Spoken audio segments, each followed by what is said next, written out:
A-Flow here with another DIY installation. Part 3 so far. Might be part 200 by the time I'm done. It's kind of a slow process so far. Head out to the shop. Get going in a couple minutes. See if I forget anything. Probably, but just have to come back if I do.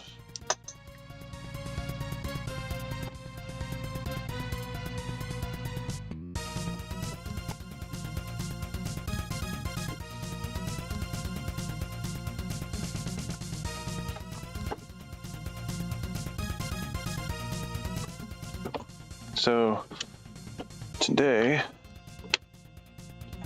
I don't foresee any delays or roadblocks, except for the ones that I've already discovered. Like that roll of insulation that I last broke out is flawed. So that'll slow me down a little bit. But I already have a solution to address that issue, so it's not really that big of a deal. And I finished with the spray-on foam insulation around most of the outlets. I didn't have enough to do all of them, and I don't know. I'll address that later if I see some that I feel like really need it. I can go get another can. It's definitely hardened now. That's good. Yesterday it was very tacky. So I'll turn the camera on. I'm out here now.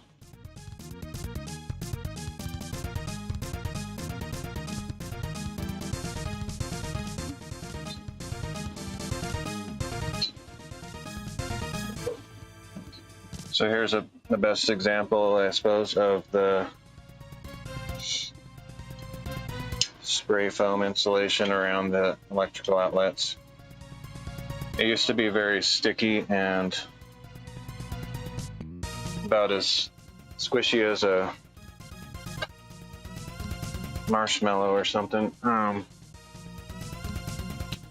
it's very hard. Like, I can't really compress it easily. Well, it feels like lightweight plastic. So that's good. I wasn't sure if it would toughen up or remain kind of pliable and squishy. Turns out it toughens up quite a bit. Okay, so since I'm done with that for now, I mean, like I said, I might have to get another can of that stuff. But for now, I'm satisfied.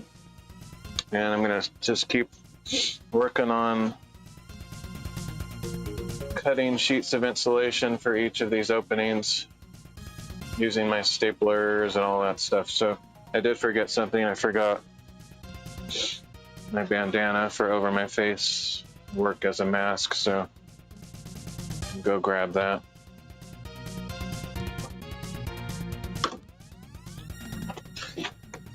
I turned the air conditioner on a little bit earlier, so it's cooled off a few degrees since I've been setting up the stream.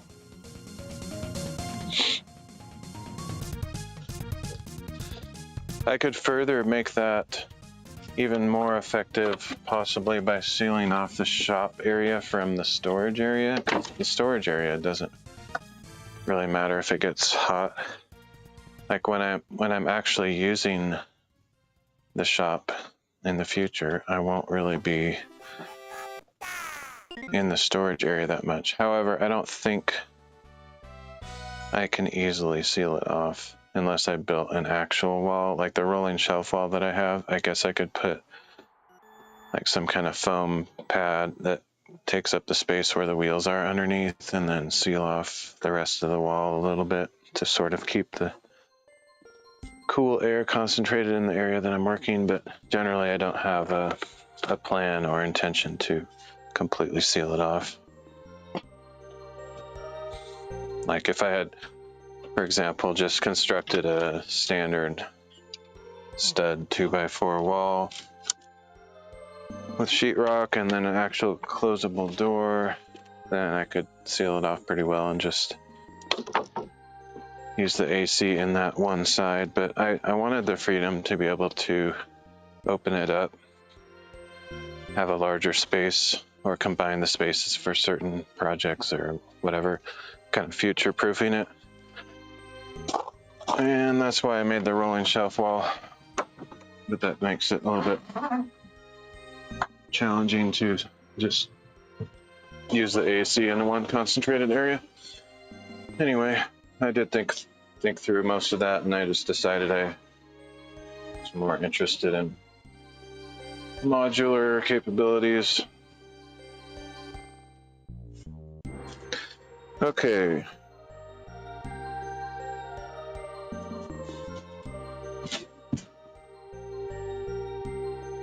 Gloves. Hopefully those are still out here and I don't have to go back in again. Might be surprised if I left those inside too.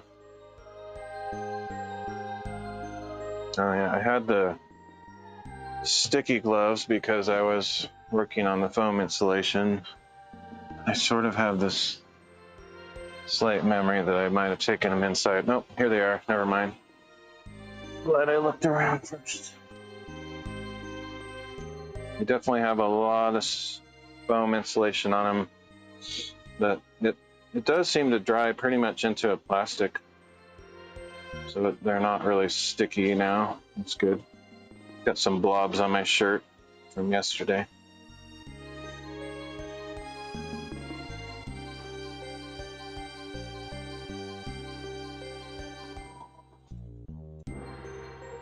It's down to 78 degrees thanks to the AC. I think it's like 90 something outside. It's supposed to be about 95 today or something like that.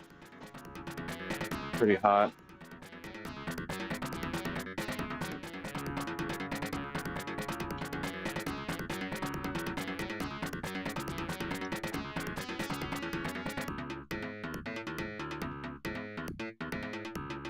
Okay, let's see. I wish I could get that big particle board out of there. It really limits space I can use for cutting sheets and stuff. I don't really have a good place to put it though, that's the problem. Even if I got it out of there, it would just be in the way somewhere else. So, plus to get it out of there, I'd have to move all these workbenches and everything. It's quite an operation, so I'm not going to worry about it. Just try to work with the space I have again. So I guess I'll do this one. I did this one yesterday. That was the first one where I decided to modify the defective vapor barrier paper on the back by just putting some paper tabs that were stapled on there to keep it in place. I think it'll work okay. So I'm gonna repeat that process for this opening. It doesn't really matter which order I do these in. I'll have to fill them all in eventually. Might be a little bit of strategy in what order I do them, just because I want to minimize the scrap leftover pieces that I create.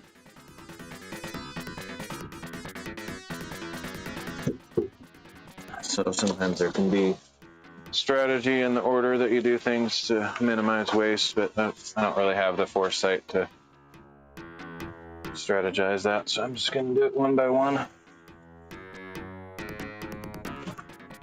In no particular order. I guess I could put the camera way over there. There's no perfect angle available to me here, but that might show what I'm doing a little bit better. Very cramped because of all this stuff in the middle of the shop, but I can at least show what I'm doing a little bit better over this way, I think. I can get this where I want it.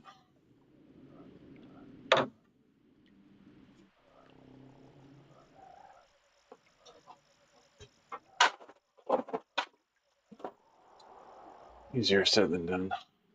Oh, that was crazy.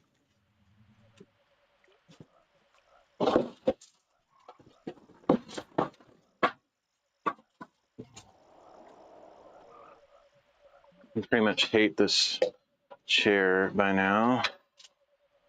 I have this stupid barber chair that I got for free on the curb, and it's just more trouble than it's worth. It's so big and heavy I can't get around it most of the time.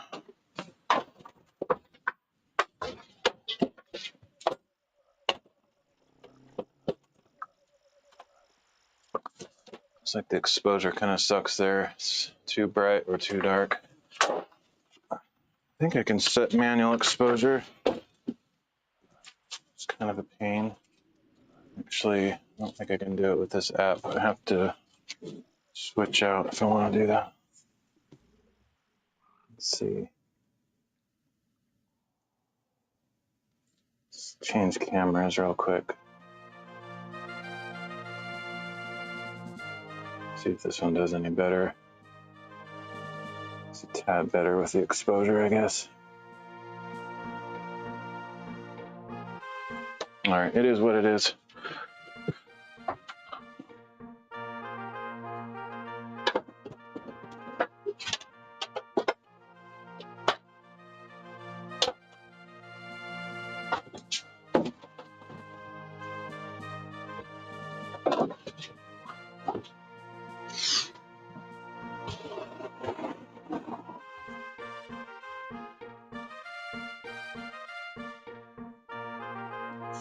Okay, so I should be able to use that same measurement I had from yesterday because I'm cutting another segment for the same height. So 92 3/4, which I think I had marked on that thing over there. Got my trusty bandana mask, eye protection, nasty fiberglass stuff.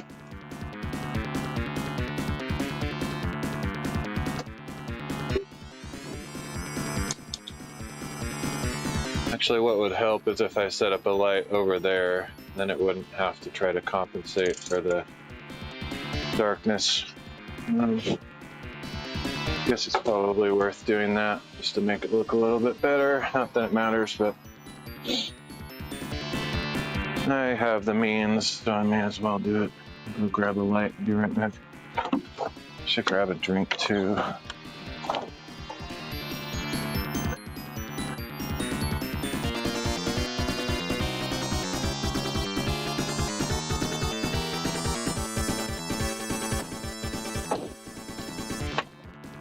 So, as always, very distractible when I come in here because I'm thinking about things. So, need to get a light, maybe a drink.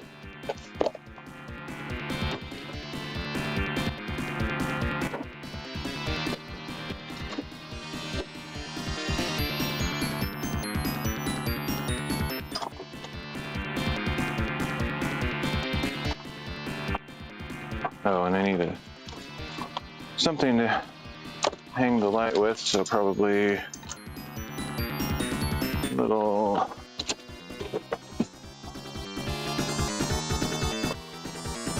clamp.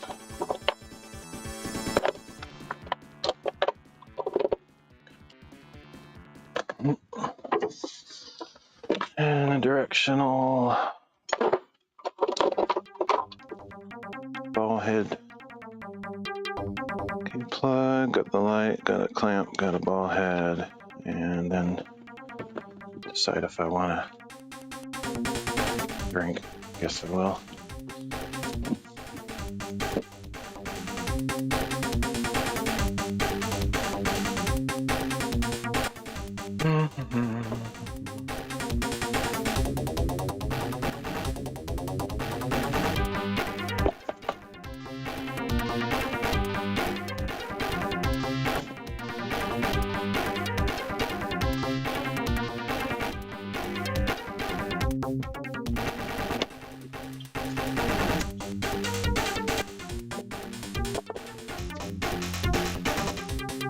I'd like to be out hiking one of these days. I don't know if I'll go out tomorrow or someday soon.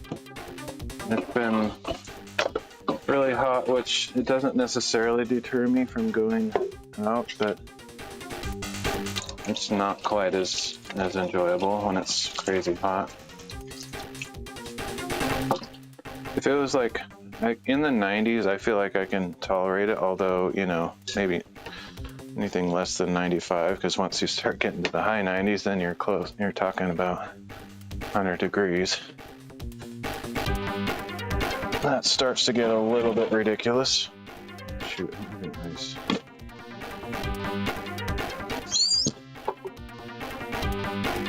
Do the ice tray real quick here.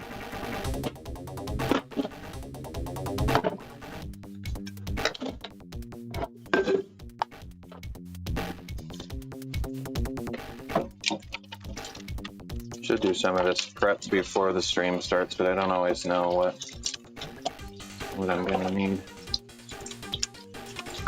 or what I'm gonna forget inside. Just kind of my standard ritual.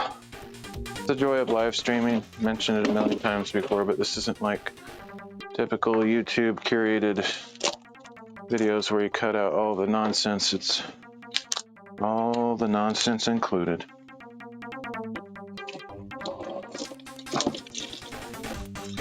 No editing, no removal of the boring stuff.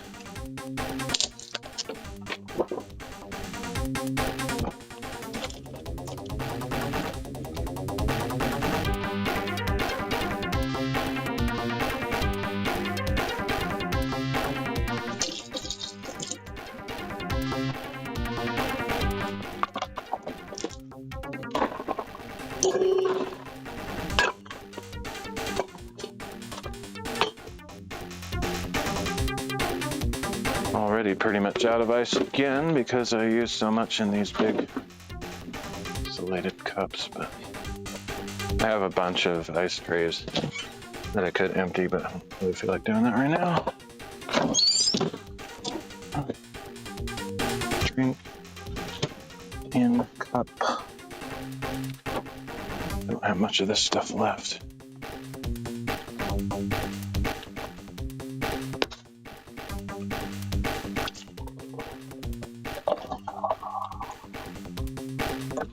That's just enough for full drink. Good.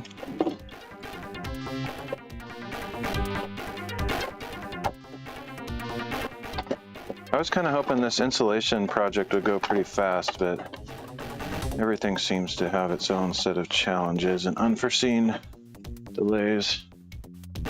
So it's going to take a long time. It's easy. Like I haven't changed my opinion on like difficulty level. I would set it at like about as low as you can get for home improvement jobs. It's something literally anybody could learn in less than an hour. And that's being conservative, or I don't know what the word is, liberal, whatever. It's, in other words, I don't even think you would need an hour to study up on what you need to know. Watch a couple 20-minute videos. You could even just jump out there and start doing it, and you'd probably do okay. I always choose to do a little bit of research and make sure I know as much as I can before I jump into something. But it's so easy that I don't even think you barely need to do anything to prepare. Okay. Sure I have everything. Hopefully I do. All that was just to get a drink and a light that I can attach over here to brighten it up. Let's see. Work.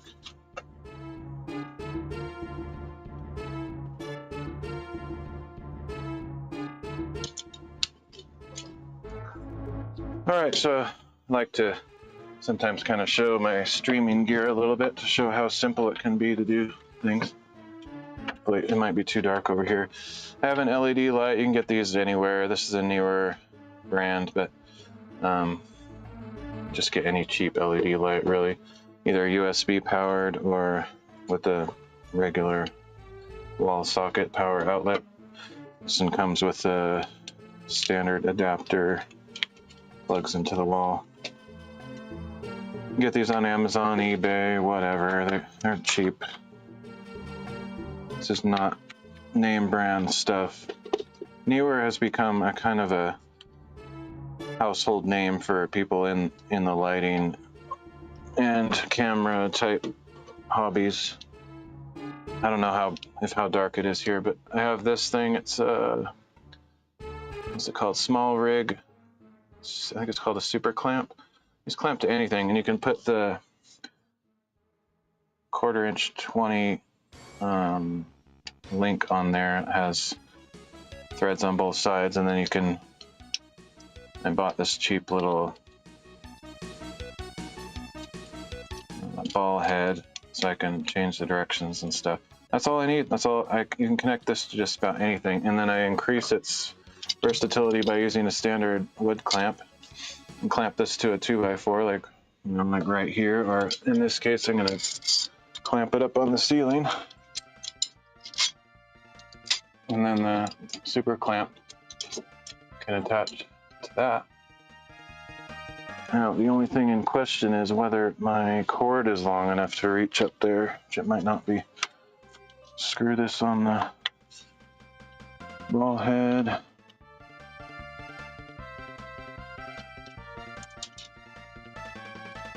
And then this right here can clamp to the wood clamp that's up on the ceiling. Very versatile. Can attach things just about anywhere that way. Now let's see if I can reach the power outlet with this cord. Looks like I can just barely reach it.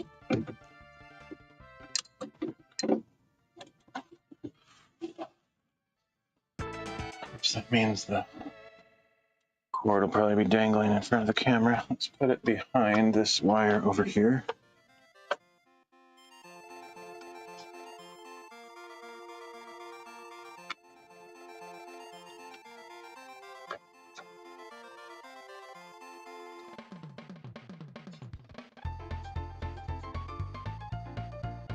Weak point in this system that I have is these stupid ball joints. They are very cheap. I have yet to find a brand or type that I like. Something in the screw and ball mechanism that keeps them in a particular angle. They always fail every time. Okay, so this should brighten it up over here to balance out the lighting.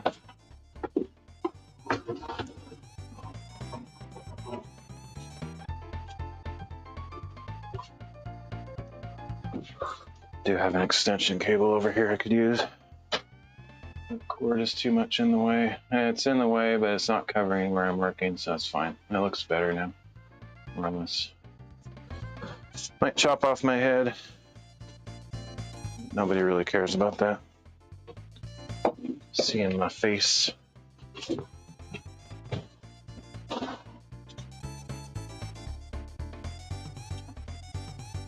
Okay, so I'm gonna cut a 92 3/4 slice of this stuff.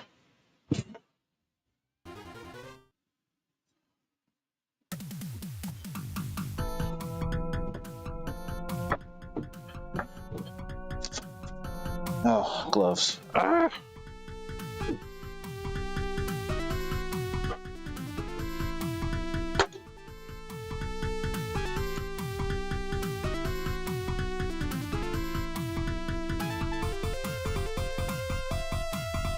I'm tempted to move this board somehow. I don't know if I can get it out of there. Not right this moment, but I'm gonna have to do all of these openings here, and it's gonna be really annoying to have that in my way. I can work around it. It's not impossible.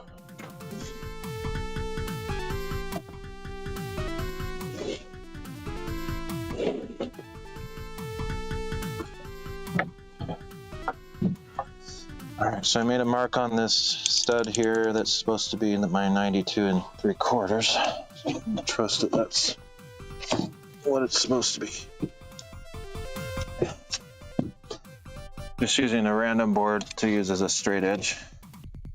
And then I got my extendable knife here.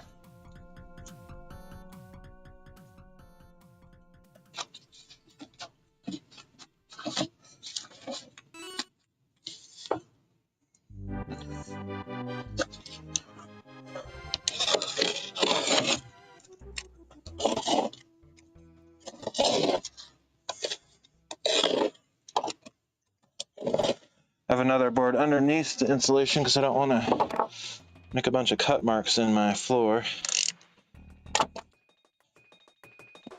Okay.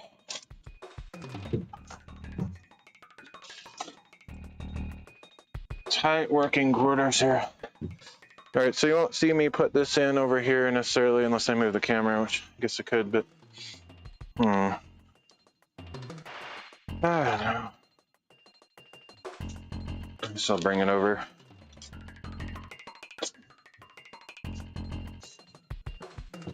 Super annoying. Yeah. A robotic camera that just follows me where I go.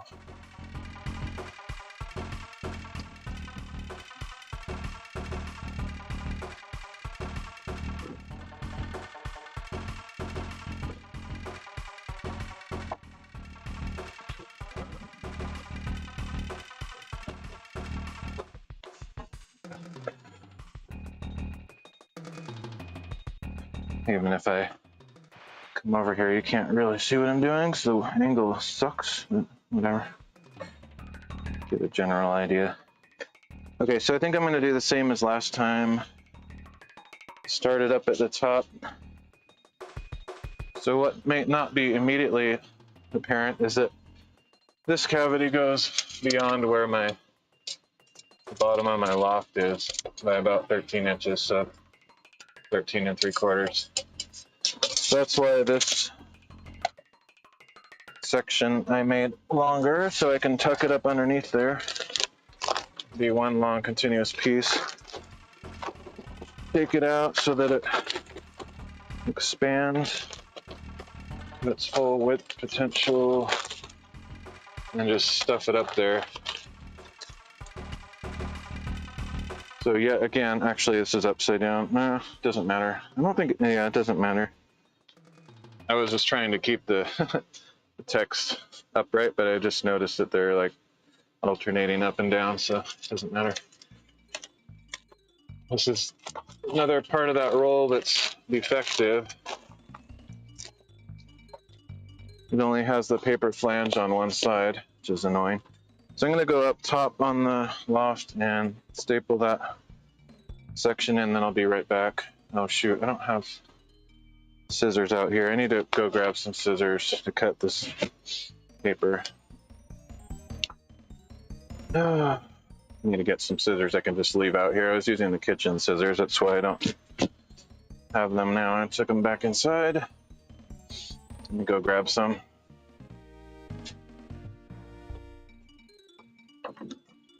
Still quite hot in the shop in spite of the AC.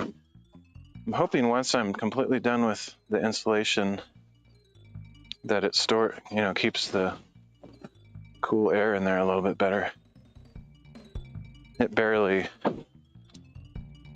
feels like it's doing anything. I mean, it is cooler in there, but still super hot too. Never reaches its desired or set temperature on the machine. It's struggling against the heat. Okay, scissors. Any scissors, these will be fine. Actually, I have some better ones as well. Get them.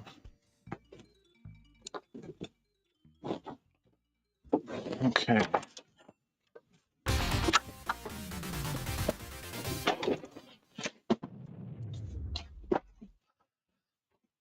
The professional would probably be just like banging his head against the wall watching me do this because so slow, but I don't care. There's no time constraints. Like, who cares? Like, so what? Okay.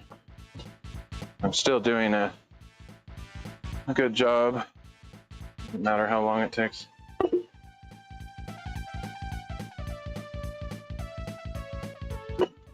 Okay. Staplers. Paper to cut.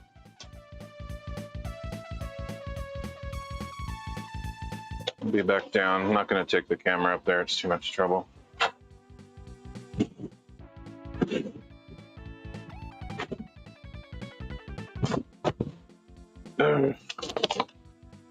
The details suck. Can't pull up my mask with these gloves. And if I do, I'm probably getting fiberglass all over it. I have no dexterity with these things and I hate it. Zero abilities. Okay.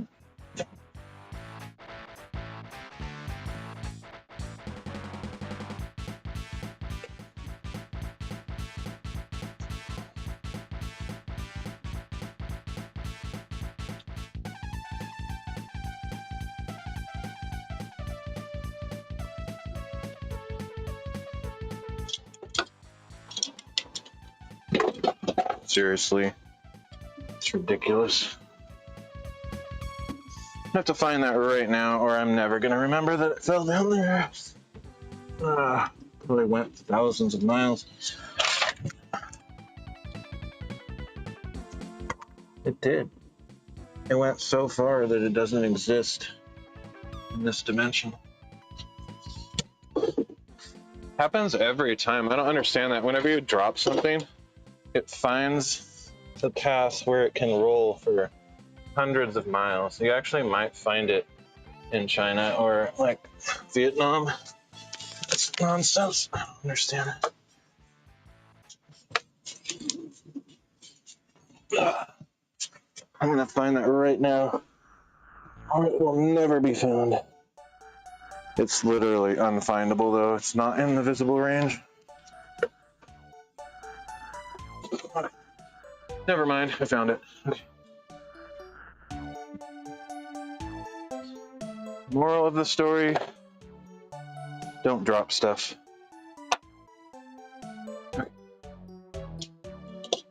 It is really hot in here. The problem is I can't close that window because it's partially covered by the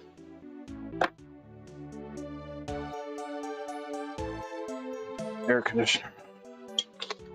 So the sun is just beaming in there, defeating the air conditioning.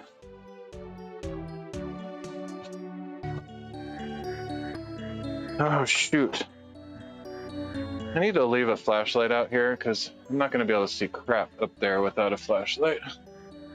No, maybe there's enough ambient light.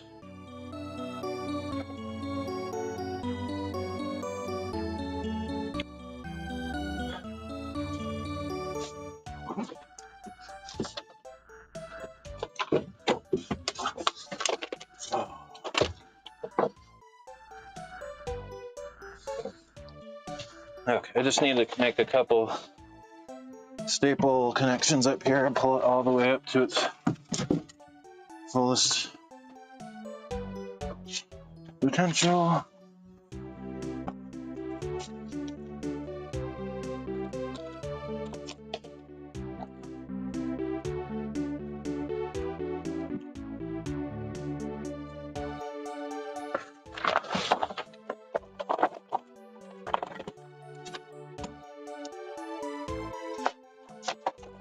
Once I get down there, I'll show what I'm doing. I mean, not that there's anybody that cares to know, but you never know. They aren't really meant to be instructional. I'm just recording my process, my life's adventure.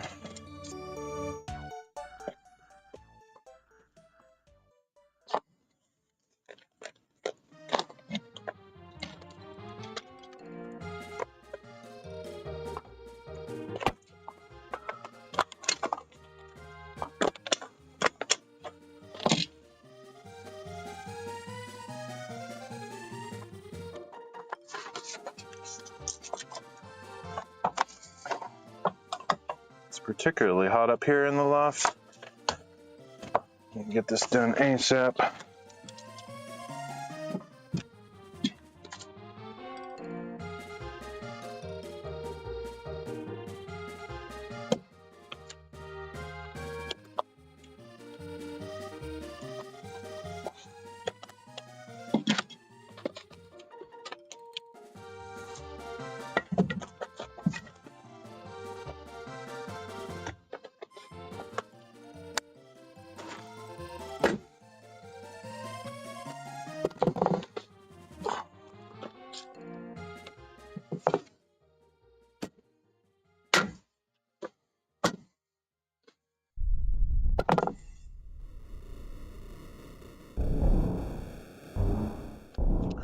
Staples will probably come back to haunt me, I don't know. As far as like sticking out a little bit so the sheetrock or whatever else I decide to put on here is kind of going to be a pain, but I'll figure that out later.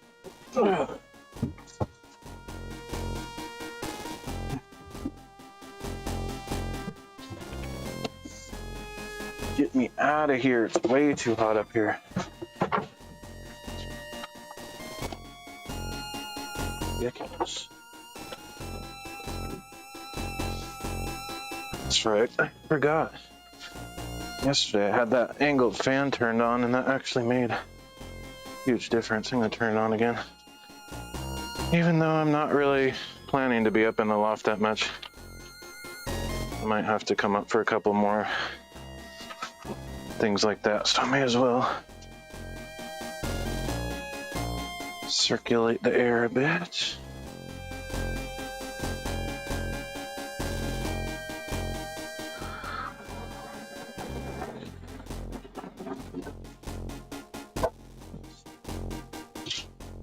Whew, that was horrible.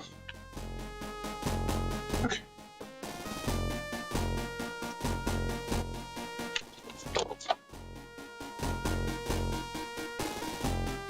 Should just point that thing directly at me, honestly. There's no reason not to.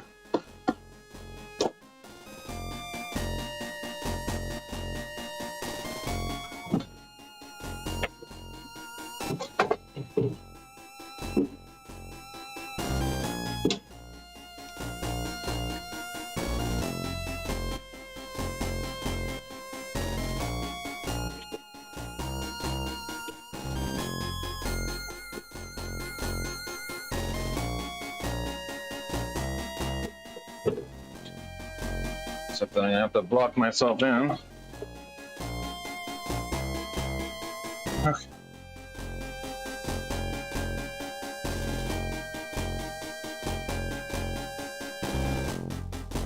Okay, so that is attached at the top. So now all I need to do is staple the sides. One of the two sides I can use the flange. The other side, I have to create a flange. The other thing I need to do is cut out a slot for this power box. And so we'll do that first. Where I left my knife, way back there, of course.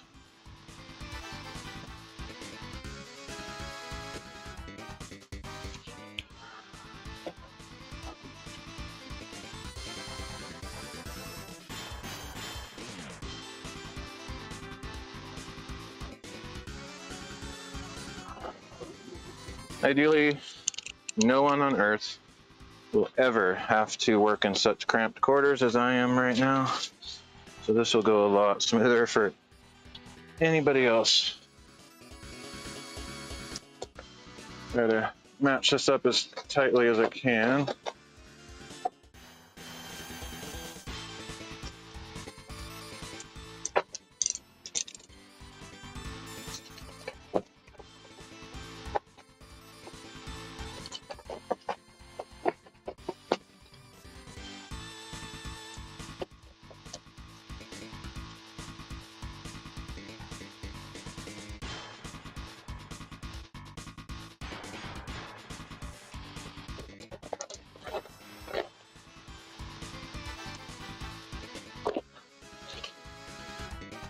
Save these scraps somewhere just because probably going to need to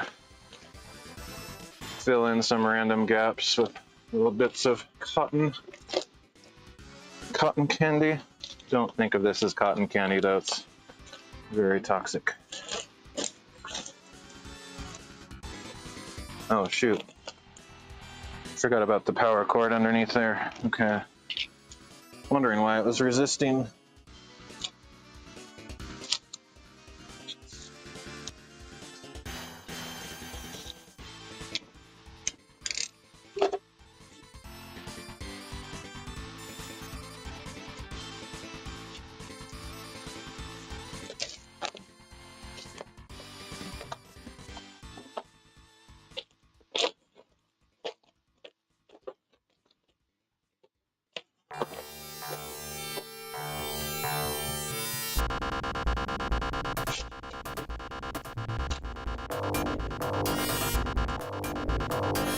Okay, so on this side I can just use the paper to staple it in.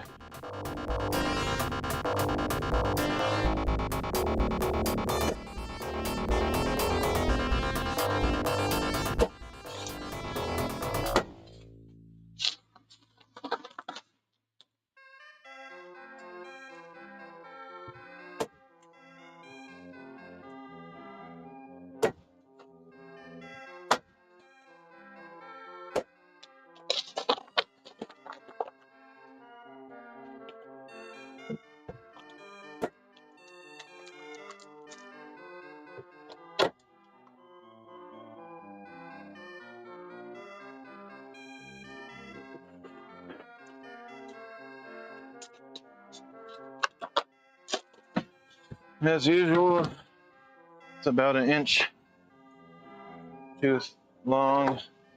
Seems to be that because it's curved and has all these wrinkles, it's really hard to stretch it out on the floor where I'm cutting it, so it always turns out a little bit longer.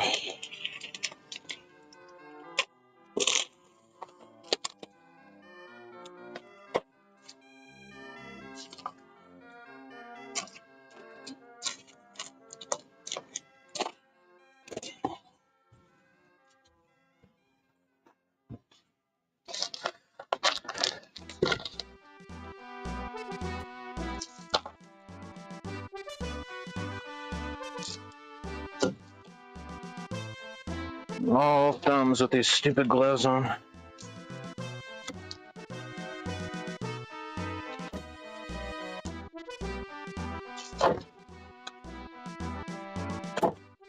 Good enough.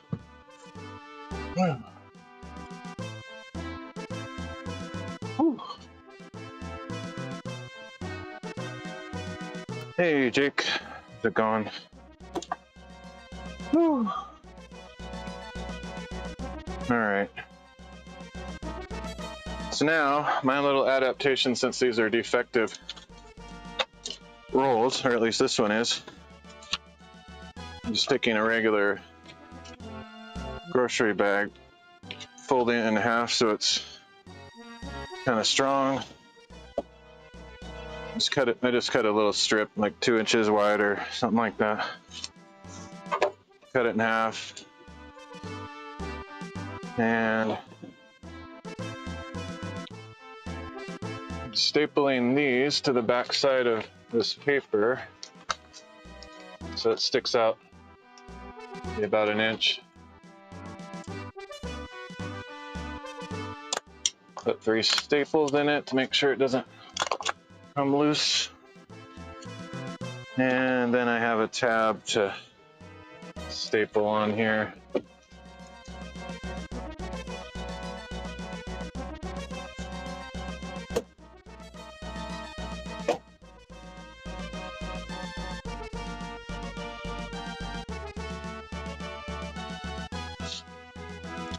Just do that every foot or 18 inches or something, and I feel pretty good about that. I mean, it's obviously not ideal, but I think it'll suffice. And I'm really hoping that all the rolls aren't like this one.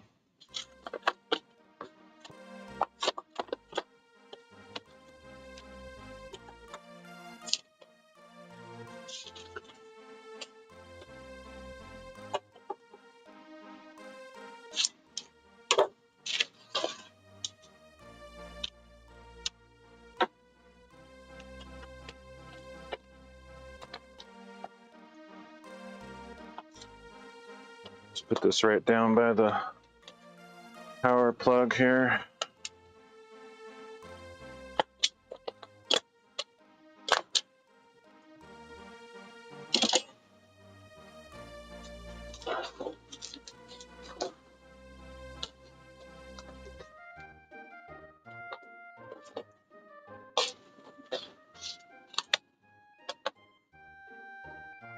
So it helps to crease it,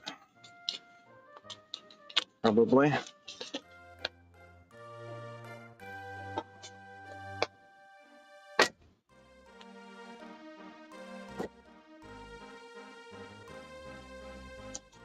That should work all right. Could have hugged this a little bit tighter. I could stuff a little bit of this in there just to make it nice.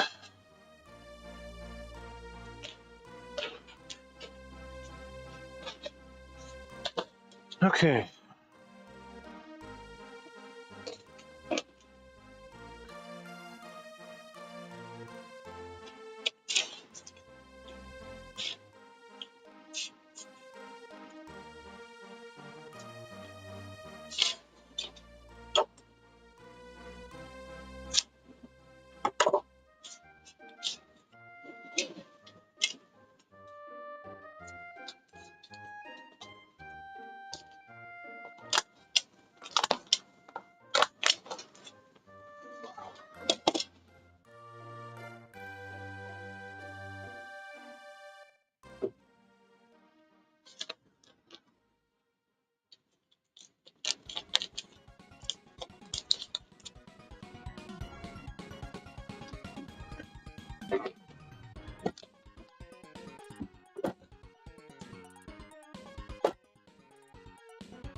Didn't do a very good job on that one. Do better next time.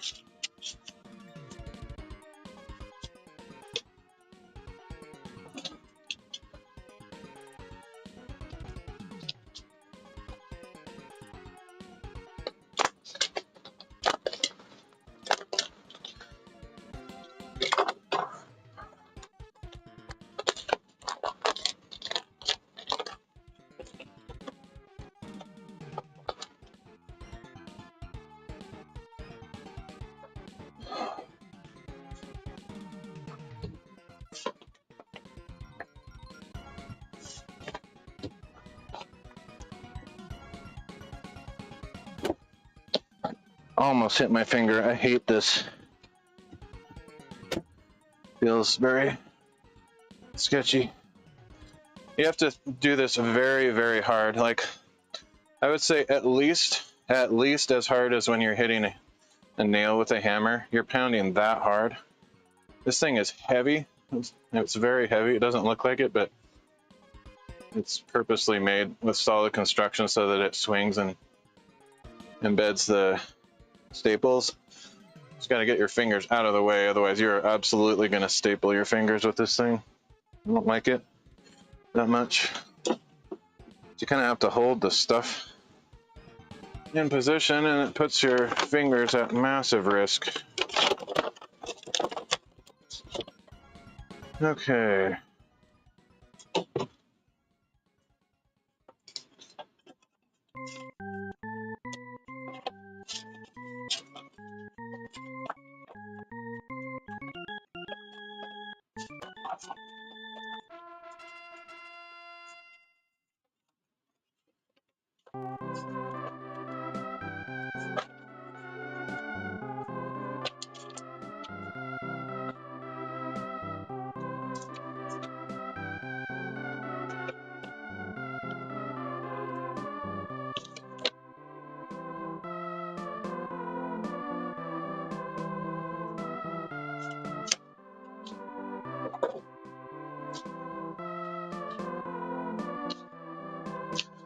One more on the bottom and we'll be done with this one. Very anxious to get through with this defective roll of insulation. It's very annoying.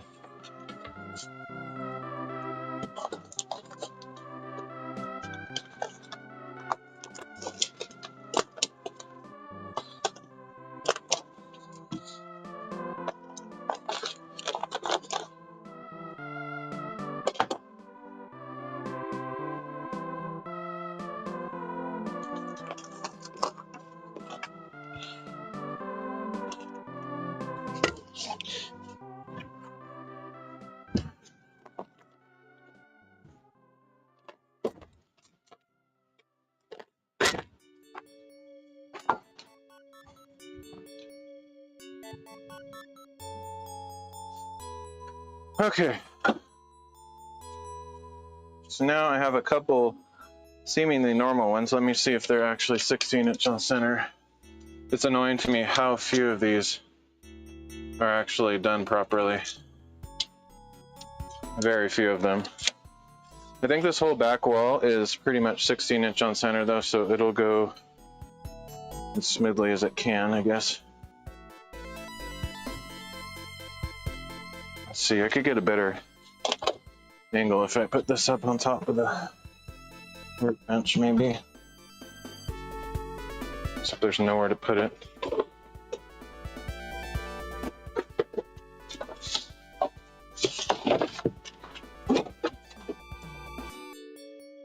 Nah, it's too tall.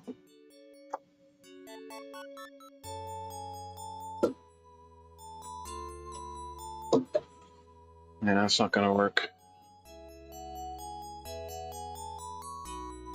Maybe it will.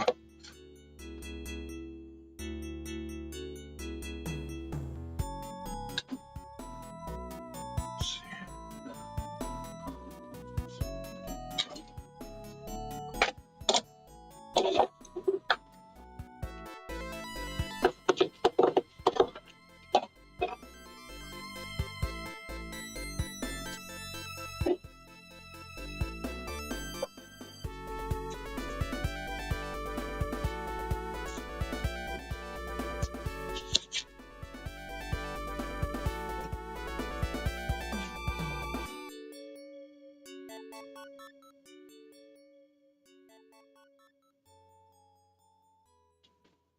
I'm never going to be able to totally see what I'm doing here.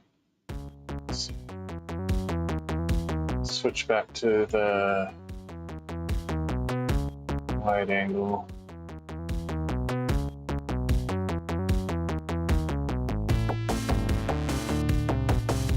What? Oh.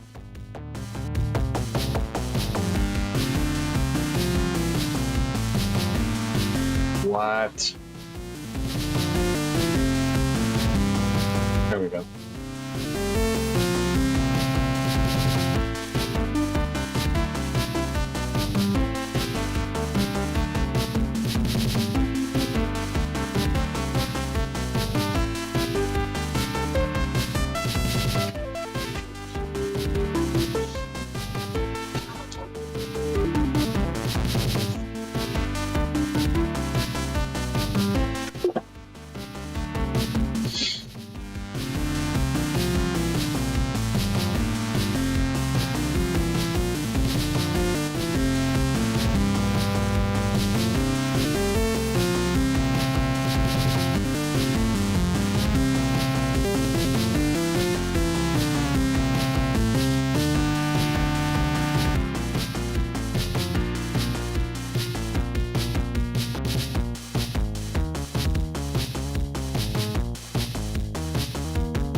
I don't think Kick is online. Kick sucks.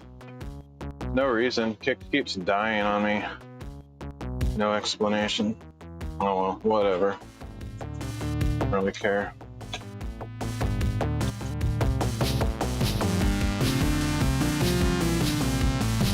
Okay, so I need to measure these new openings. They're obviously shorter than the two that I just did. I'm not going to do this one yet because I think it's so weird. Over 16" on center, and it's just going to be a pain in the butt. I'm going to wait till I get the... Actually, you know what? I think I need to put a stud here before I do that one because, yeah, for sure. Because the sheetrock is going to need something to sit on.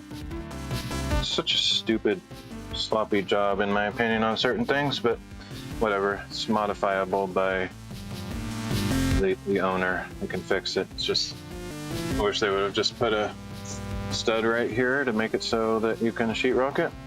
Seems like common sense, but whatever. So I'm going to skip this one and do it later. Need to buy a couple two. Actually, I probably have a 2x4 I could use. Should I just do that? It's gonna have to be done eventually. Problem is I have to cut this slot in it for the electrical. I can't drill a hole in it because the line is already run. Sucks. Have to cut a slot. It's not going to be a structural stud, but I don't know. Maybe I should do that while I'm thinking about it. Let's see what the height is.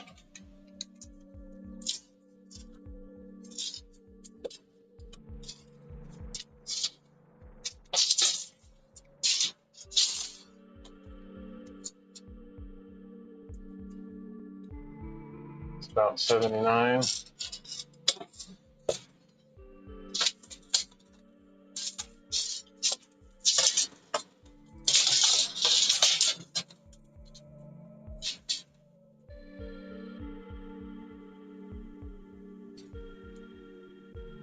A little bit shy of 79. All right, let me see if I can quickly cut a board for this, because that would, ouch, that would make my life a little bit easier in the long run. I don't want to forget to do that, so I'll go check to see if I even have any 2x4s.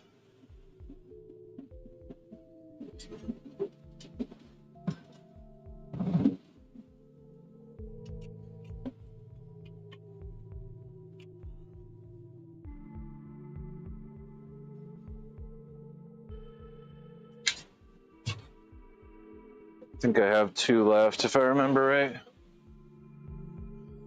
2 or 3.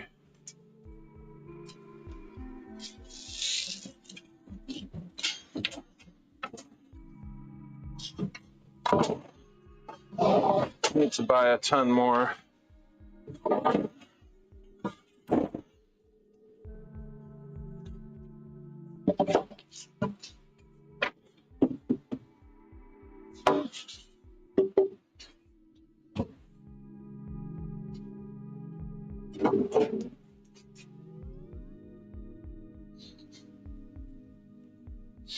Sweating like a pig.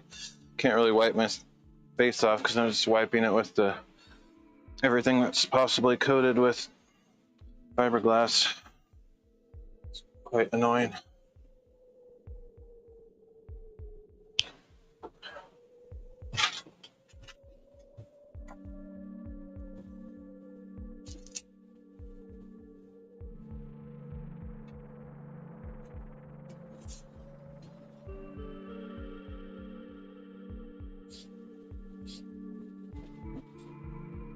Ooh, it is hot in here. It's actually getting hotter. It's the air conditioner is not keeping up with the heat. It's way too hot outside. And since this place isn't insulated yet, it's not able to trap the cool air in here effectively. Plus, wearing this mask makes me way hotter than I should be. Okay, so what did I decide? Should have written that down while I was thinking about it. I don't remember what the measurement was, so I better check it again. 79, I think.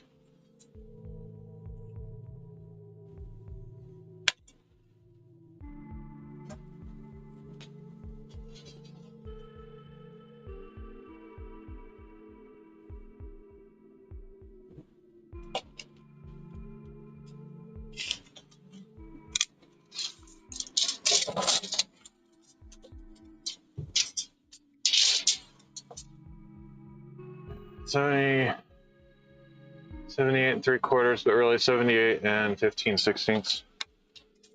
Probably where I'll cut it. Could even go a little bit, like right at 79. Probably go 79 and then trim it off if I need to, because it'd be nice to have it actually connected at the top, not just floating. Okay, so 79.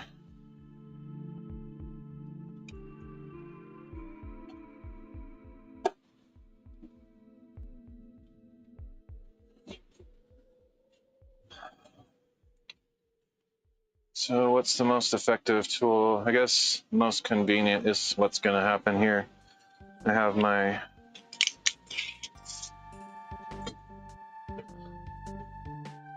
My jigsaw available, so that's probably what I'll use.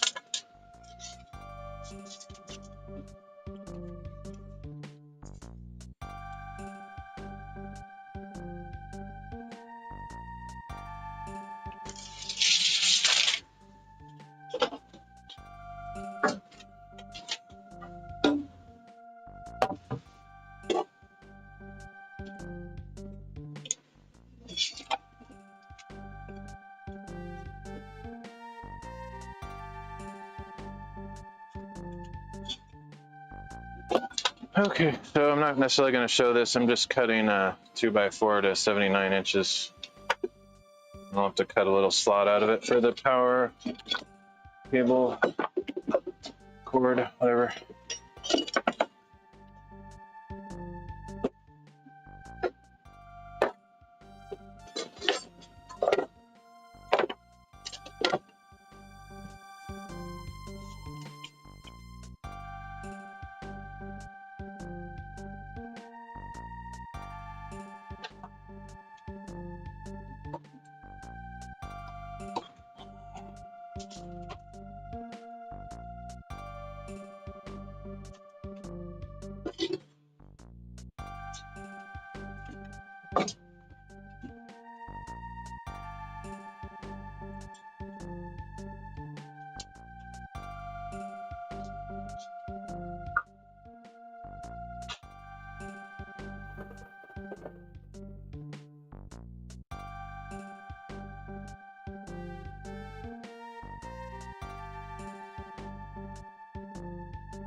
All right, let's try this out. Try this on for size, as they say.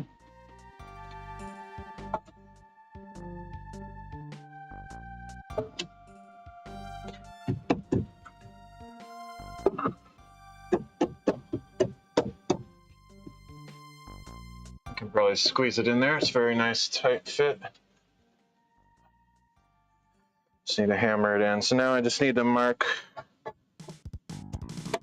where that cord cutout needs to be. Let's see how it's pretty flexible, so I can make it anywhere along there. Sucks. I didn't have the foresight to install these extra studs before the electrical was done. If I had, then a hole could have been drilled through this and the electrical would have gone through there. Now I have to cut a slot. Sucks. Not ideal. To cut a pretty big slot. Oh well.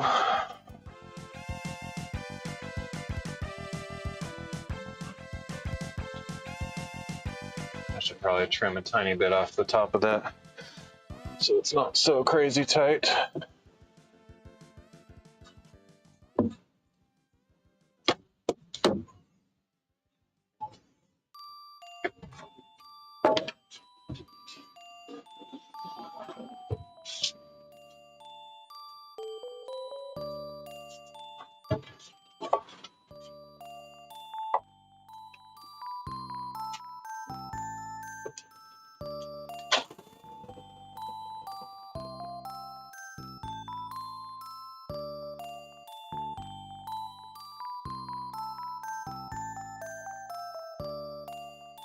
Problem with jigsaws is you can't cut straight lines in thick materials because the blade it bends. We'll see if that's any better.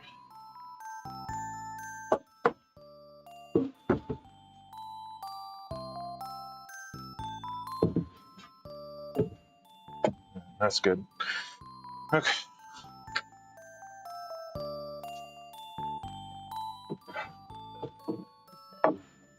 Mark for the slot.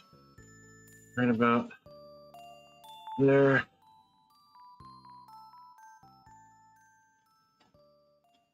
So annoying. It's cut so much material out of there.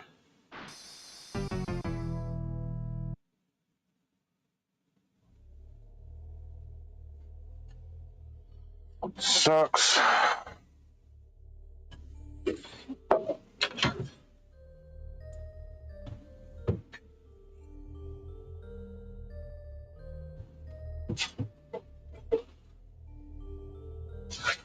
I could probably also, I mean, I'm just kind of winging this whole thing. I'm not an expert at this stuff, but I could probably also not even consider this a structural stud and just like put one above the cord and that goes up and then one below the cord that goes down, to be honest. But I think I'll just do it the way I'm doing. The main reason I need this stud there is to be able to nail the sheetrock or whatever material I use for the wall. There's nothing to nail it to over in that corner currently.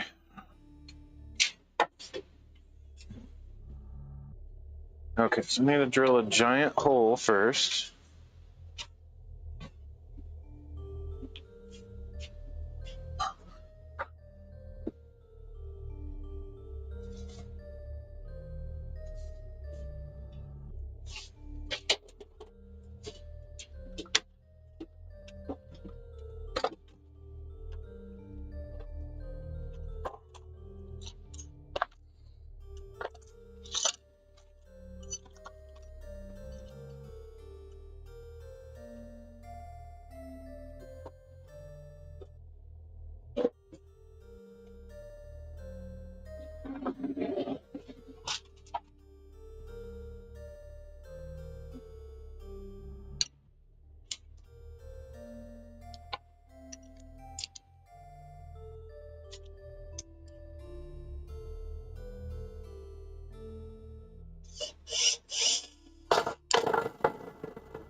Just learned something new.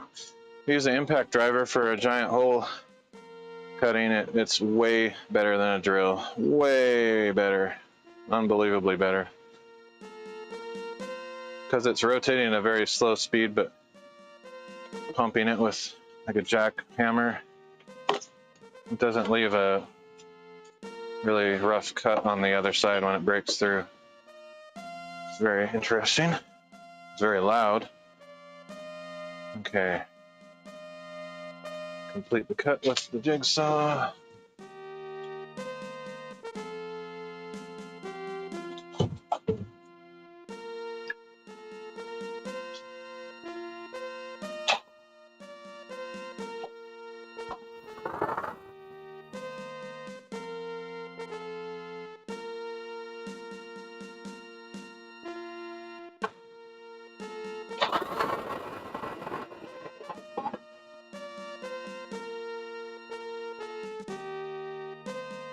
Alright, it's not necessarily pretty, but it'll work.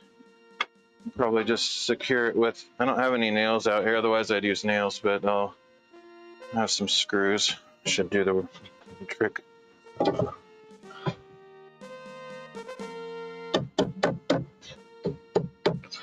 Guess it's still a little bit tight.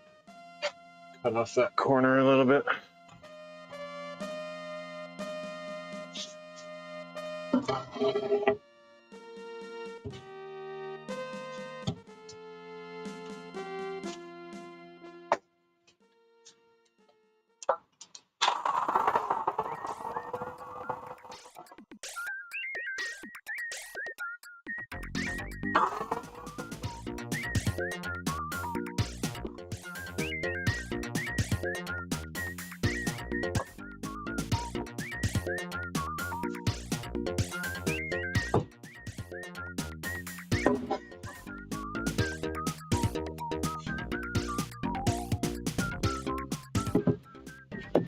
Perfect. Okay, so now the cord can go through that slot, and I'm just gonna tack this back toward that other corner piece. Shoot. These boards are sloppily sticking out way further than this stud. Sloppy construction. So I can't really put it up against this stud properly. It's like almost a half-inch gap. That's horrible. That's a sloppy job, in my opinion. I can still put it back there though. It'll just have a half-inch gap. I just don't want to pull those screws in too tight when I'm installing it. Anyway, the reason why I'm putting this stud there, to reiterate, is so I can, when I put sheetrock on this wall, it'll have something to tack to over here. Arguably, I might want to wait or pull it out like a half-inch so that the sheetrock that comes on this wall can slide underneath it. It's probably not a bad idea. Oh, that's going to be problematic because of that sloppy construction though. Because the sheetrock is going to be up against this thing up here, which is out further than this board is. So I'll probably have to, I don't know, shim it or something. Otherwise, it's going to destroy the sheetrock when I try to screw it to this. I guess, logically, this is one of those things where I have to figure out what order to do things in. Probably wait to put this stud in there until I do the sheetrock, because I'll probably want to put the sheetrock on this wall first and butt this up against that sheetrock and then put the sheetrock on this side. Otherwise, the sheetrock on this wall also won't have anything to nail or screw up against. And that's kind of annoying. I guess it's just one of those issues. All right, well, I'll leave this here and that'll remind me that I have to do that in a certain order. So I'm not going to do any of the insulation in this corner because basically it's a very complicated scenario. I have to put the insulation in here, and all throughout this wall. Then I have to put the sheetrock on this wall. Then I have to put this up against that sheetrock, put this insulation in, then I can put the sheetrock on this wall. So I have to do it in that exact order or nothing will work properly. So I can't deal with that right now. So I'm just gonna skip those two in the corner and go to these ones here. And I'm hoping that these are 16 inches on center so I don't have to trim any of the insulation. Looks like they're good. So let's just keep going. I'm glad I got that figured out though. So when I actually do need to do that corner, I will know. I might write a little diagram on a piece of paper, tape it up there just so I remember what order to do things in.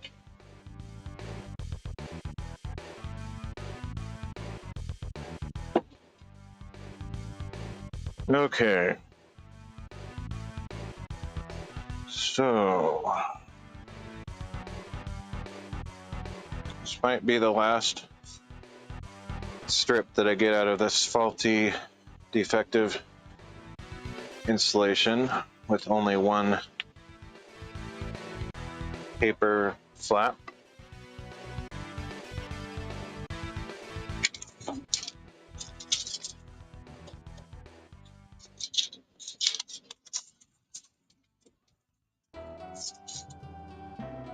So we need to cut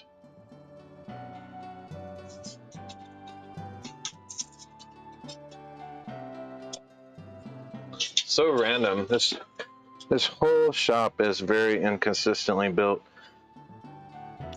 It's not going to affect anything in the workability of the shop, but in the process of putting things together, it makes it more complicated and time consuming. Each of these openings is potentially a different height, so I can't just necessarily cut them all the same. I think it's getting taller as it goes to my left. So this one is 75 3/4. Let's check way over here somewhere. See if they are the same or not. Okay, it's actually not that bad. But I don't think these are the same as the other side was. Okay, 75 3/4 is what I need to cut the next several sections. So I need to make a new template on the floor. Looks like I'll get two more strips of this stuff out of this defective one, and I'll be on to a new roll.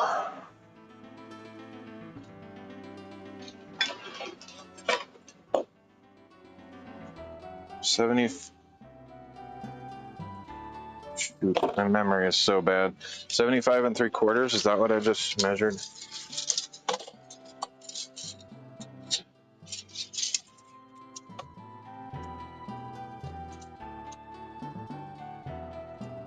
Yep.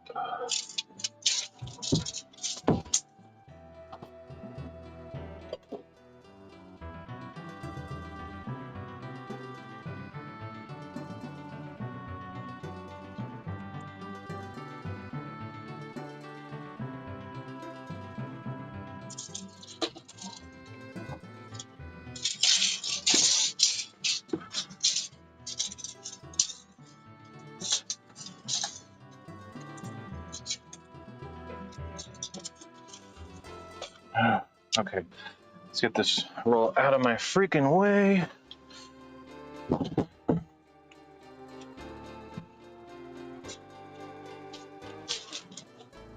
Easier to measure the template without that in the way.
Yeah, I'm so cramped for space. It's completely ridiculous in here.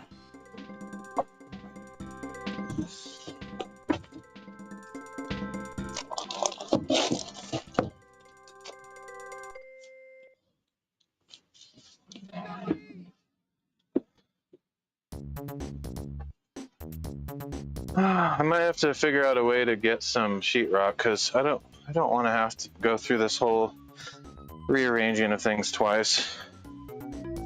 Like, now that I have the walls accessible somewhat, I want to do everything related to the walls. It's going to be a pain. Just try to do it twice.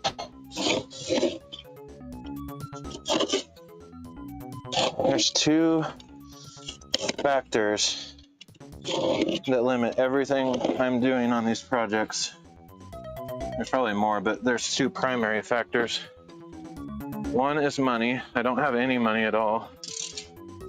Just using my parents' money, so if they give me money to do this, then I can do it. Otherwise, I can't. Second factor is transportation. I don't have a vehicle that can transport 4x8 sheets of anything, so I can't get plywood or sheetrock, stuff that I actually need.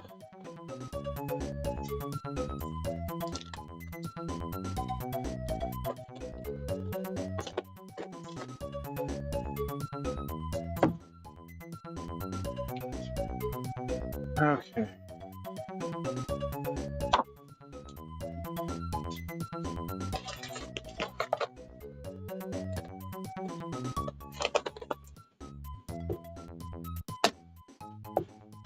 It's so hard to hit those right. Your aim has to be impeccable.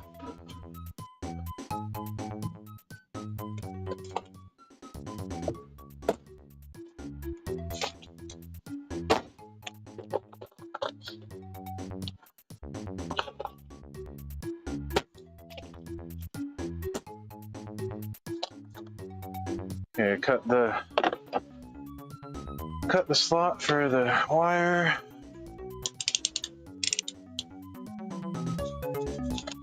I always cut it lower than where the wire is so that it can kind of hang over the wire a little bit. So I just cut a slot like that all the way across, and then I pull up about half of the layers of insulation, and then I just pull that flap behind the cord and down underneath it.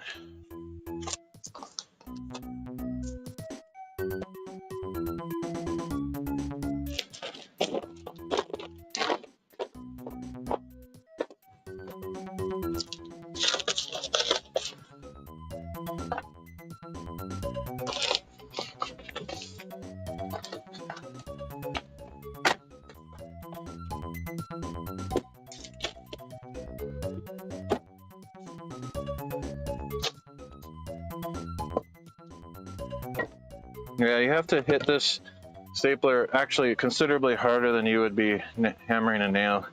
Like, I have to hit this so hard that I feel this stud almost vibrate out of place. Feels like I have to break the stud to get these staples to sink in. It's kind of a little bit unnerving.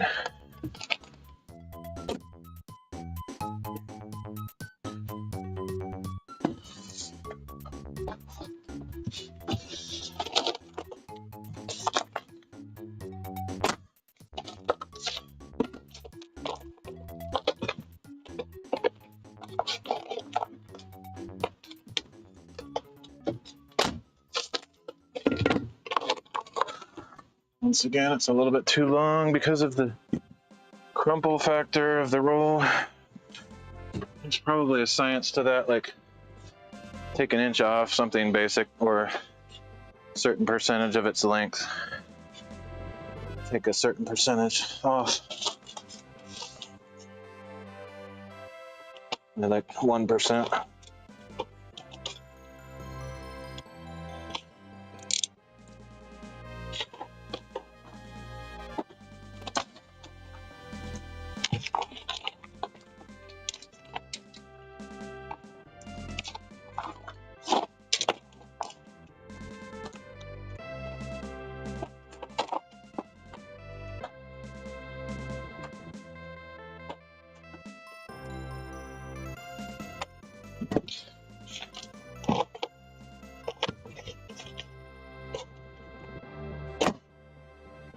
All right.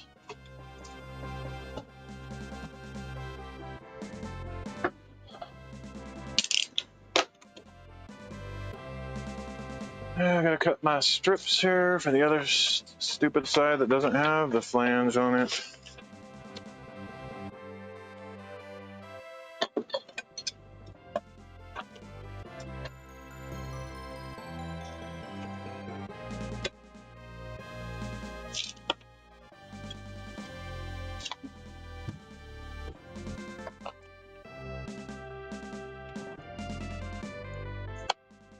I think I've decided, I don't know. I haven't decided. I like having this up there on top so then I can pull it up.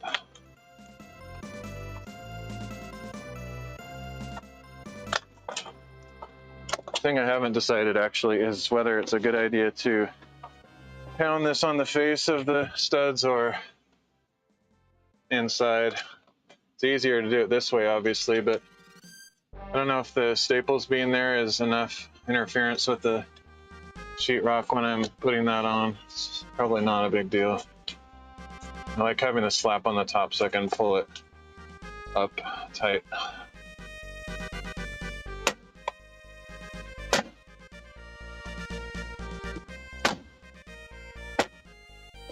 I guess as long as I make sure to pound those in really well, it's probably not going to interfere with the sheetrock. Okay. You can always pound them in with a hammer later too. I should also make sure I don't do, if I have to do another one of these defective rolls on that side, I should make sure these papers don't line up so that I don't have too much thickness of paper on one spot.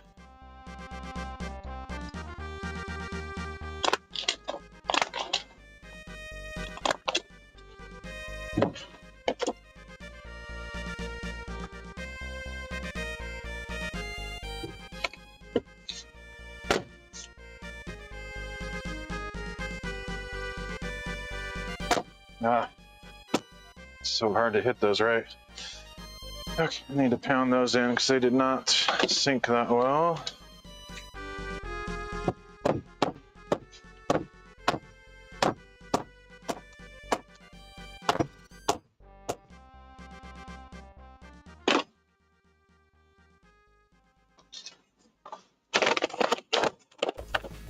Ideally, I would be using something like Tyvek or Tvec, however you say that. I used to have some of that laying around that I was using for craft reasons.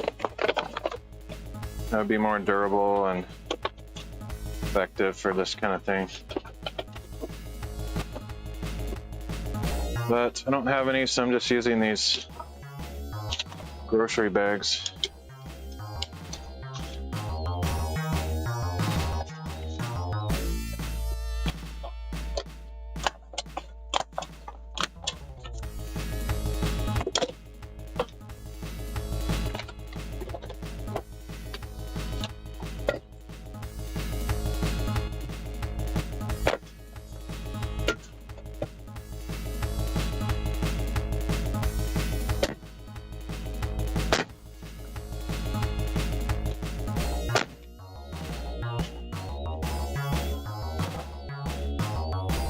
Hey, D Zanzer. Thanks. That's kind of what I thought, but it seems like one of those things that you just hear different pronunciations. Okay. Couple more of those strips. It should be solid.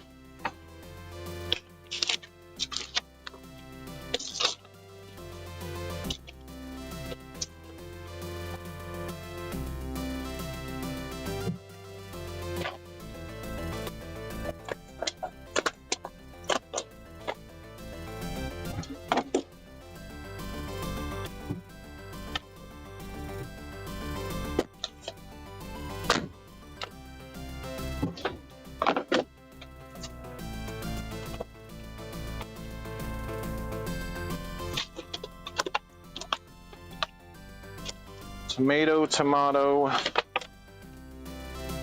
etc.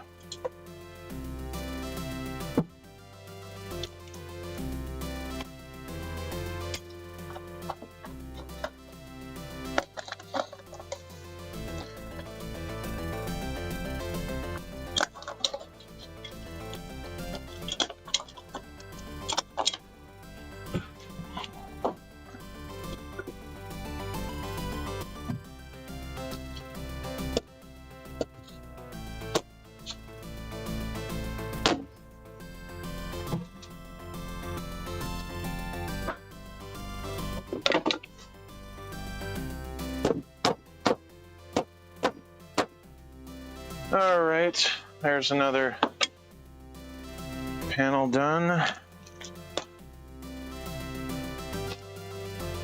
And hopefully this is the last one that is not going to have the flange on it.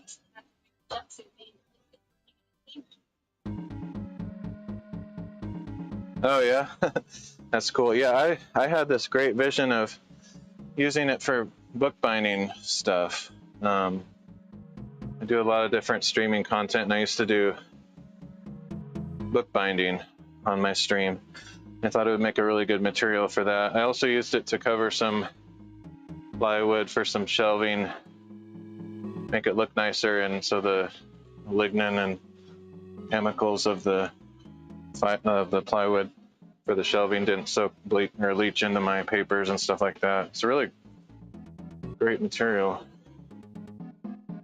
But anyway, that's why I bought some of it. I didn't use it for like building stuff necessarily.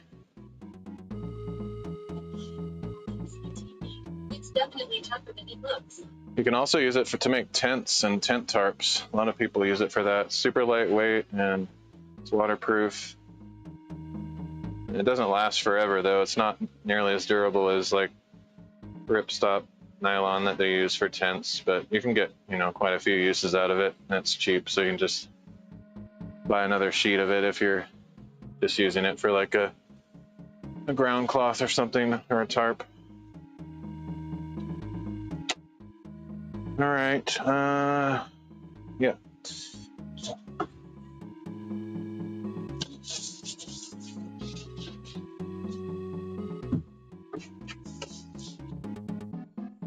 Okay, next strip. Wish I had a way to stretch this stuff. It's annoying that the roll effect makes it longer than I want it to be. I'm gonna just cut it a little bit short, I guess. I just don't want to cut it too short.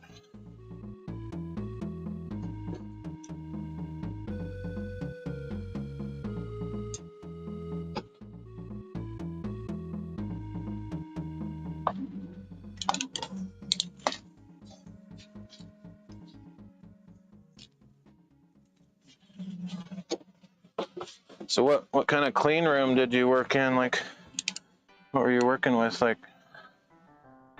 computer chips or something? I have some friends that worked at Intel years ago.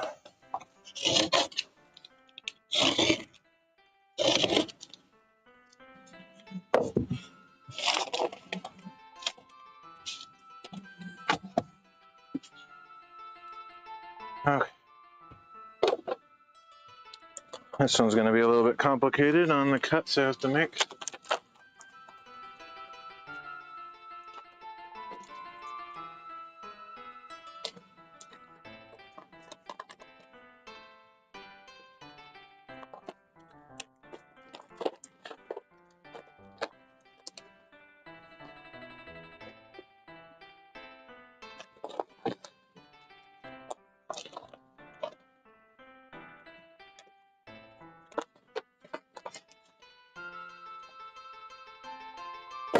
Oh, so nerve-wracking to get those staples in the right spot.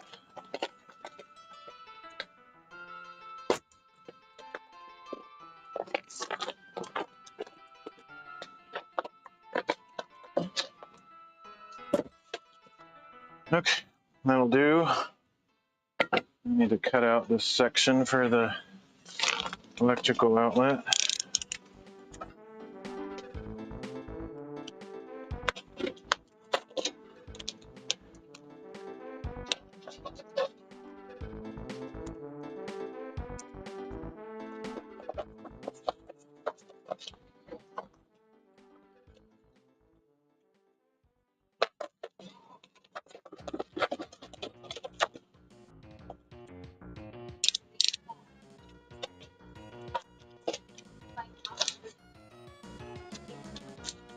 Oh, very cool. I'm always kind of envious of people that have special skills. Maybe it doesn't seem like much to you, but just hearing about people with special knowledge or skills of a trade type industry fascinates me. I never really had that privilege, career path, whatever you want to call it. I just kind of teach myself little random things here and there as needed. I don't have a lot of super specialized trade experience.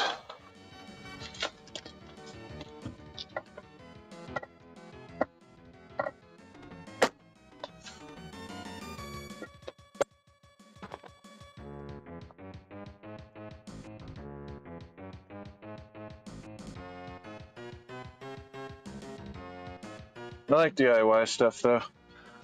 Just kind of teach myself what's necessary. I don't like teach myself like a wide range of skills though just for the sake of learning things. I only learn what I need to learn to complete some kind of real world project that I'm working on. So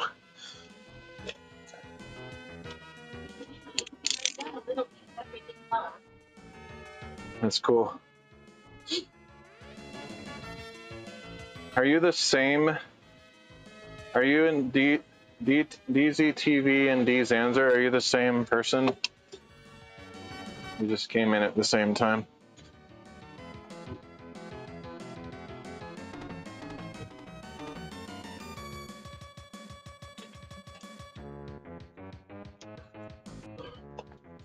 Oh shoot, I cut that a little bit too high, but we'll make it work.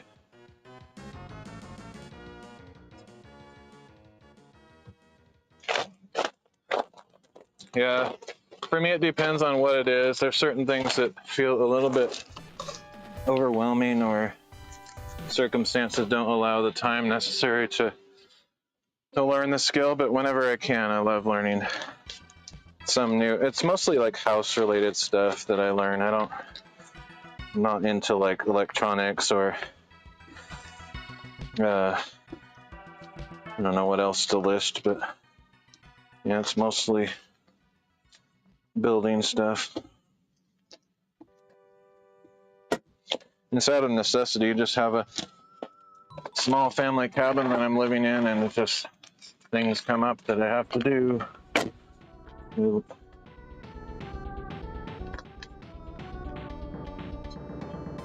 Okay, that's what I figured.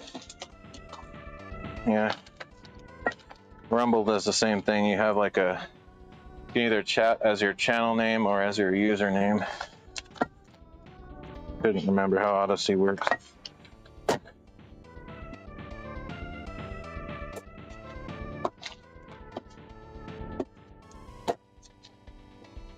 Finally got Odyssey to reliably stream. I was having pretty big issues a while back. I multi-stream on 10 platforms, believe it or not.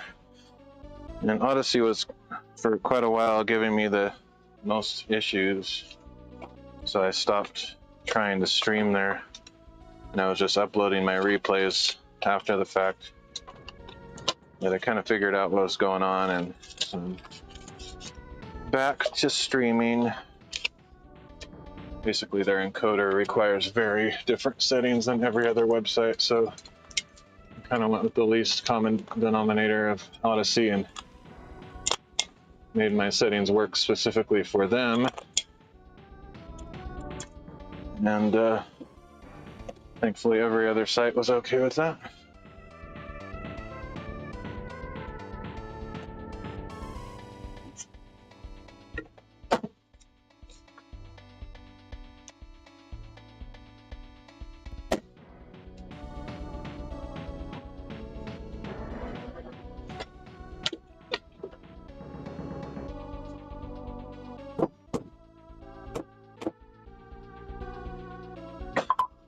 Okay. This is a slow process. It should go a little bit faster, just because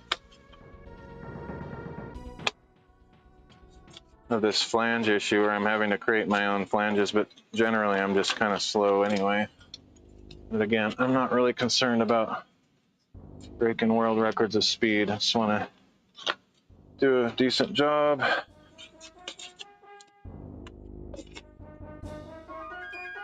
Hopefully this paper isn't thick enough to disrupt the sheetrock installation.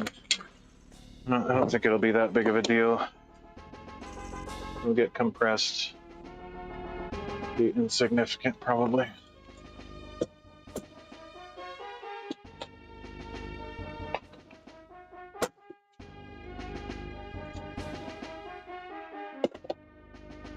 As long as I make sure the staples are all the way pounded in.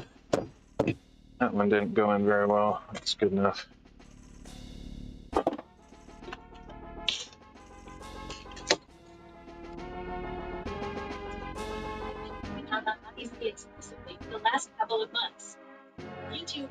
content has been pretty slow lately. Yeah, I know what you mean. I guess it's kind of like you have to train your, well, YouTube is really the only one you have to train. The other ones just only show you what you're subscribed to.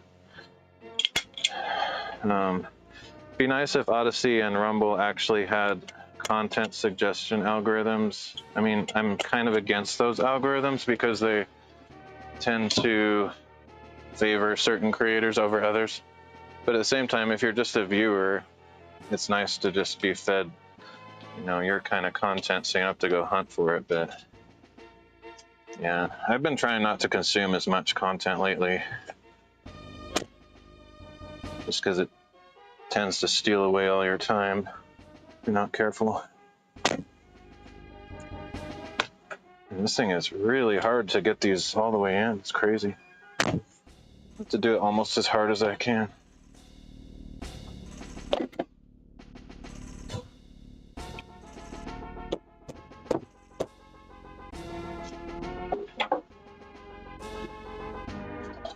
So even though I'm a content creator, I don't necessarily encourage people to spend all their time watching my content. I'm not trying to build a professional streaming empire of any kind. I pretty much just do it for fun and to connect with people while I'm working on stuff.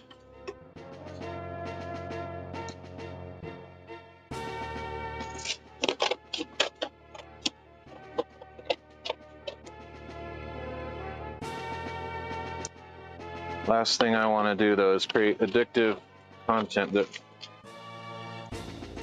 people can't resist watching. I think that's what most content creators would like to achieve, Mr. Beast level engagement, but I do not wish that for myself.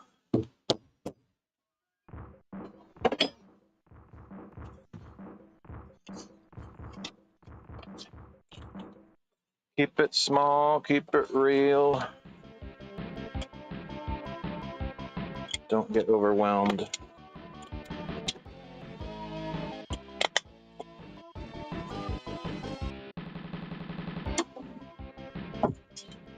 These replay live stream roulette. Just go to the Wild West tab and see what's going on. Oh yeah, nice. I used to do that for a while.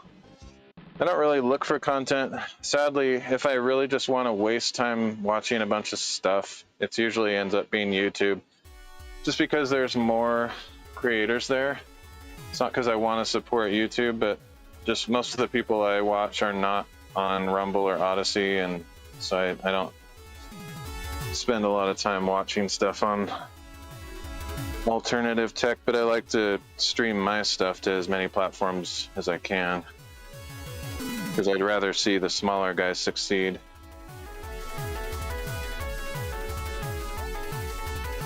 Ugh.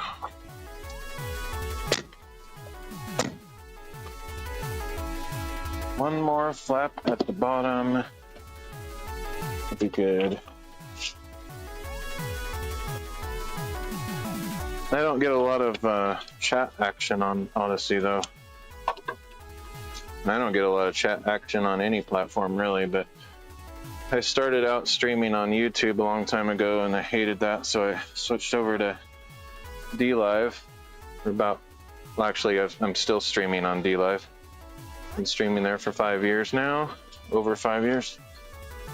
And that's probably DLive... Probably between DLive, Kick, and Rumble that I get the most chat on. Occasionally someone pops by on Twitch. It's extremely rare that somebody ever chats on Odyssey or YouTube. YouTube, basically never. And then I'm on a bunch of other small platforms that most people don't know about.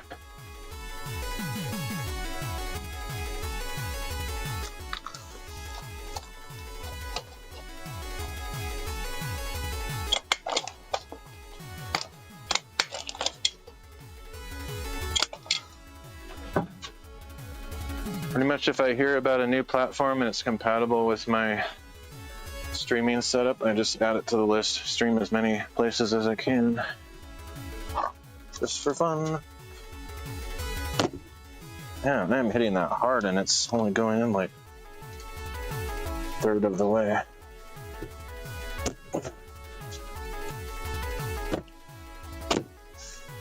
Blast it. Okay.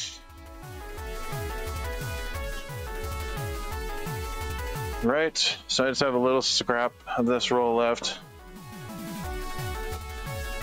These little scraps might come in handy for some of the loft areas that just have short sections, but I can't really use them on these areas. So I have to pull out a new roll and hope that it doesn't have the defective flange.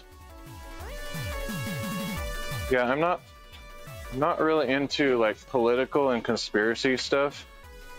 Like I might actually agree with some of the stuff that people create. I just don't enjoy watching that stuff. So I find it harder to find entertaining content on Odyssey and Rumble just because a lot of people on there are doing that kind of content. I'm just not into it. I just find that stuff stressful. Like I'm dissatisfied enough with the world as it is. I don't need to be reminded how crappy it is. So I kind of stopped watching a lot of that stuff a while back. Odyssey can be hit and miss. The more active streams tend to be the spicier stuff, since Odyssey doesn't. Yeah, exactly. Yeah, Odyssey and Rumble are very much like that. It's a lot of podcasts, political, conspiracy theory. And I don't say conspiracy theory in a negative, dissing way, whatever. I agree with a lot of that stuff. I just don't really care to watch it. Anyway. I wish more mainstream kind of, general entertainment people would switch over to alternative platforms, or at least mirror their stuff there so I could watch it there instead of YouTube. But very few people are willing to do it because there's just no audience there, relatively speaking. I mean, you get millions of views on YouTube, you might get 100 views on Odyssey or Rumble, and it's just not worth their time. So I understand it, and just hopefully eventually that will change. I kind of doubt it, to be honest, but you never know. Okay, grab the next roll of insulation.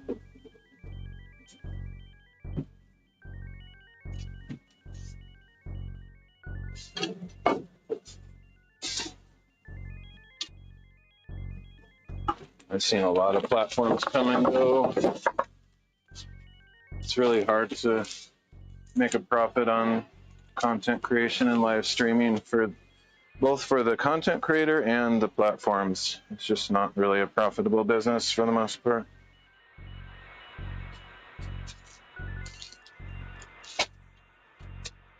Okay. Read several articles that indicate that Twitch still isn't making a profit, or Amazon isn't turning a profit in their purchase. So, I mean, if they can't even do it, it's I'm not going to say it's hopeless, but it's pretty stinking hard to make a profitable business off of it. Unless you start charging people, after being spoiled with free content creation platforms, I don't think very many people are willing to pay monthly subscriptions just for the privilege of watching stuff. I certainly wouldn't. I'd be checked out immediately if it was no longer free to live stream or free to watch stuff. I would not pay for it.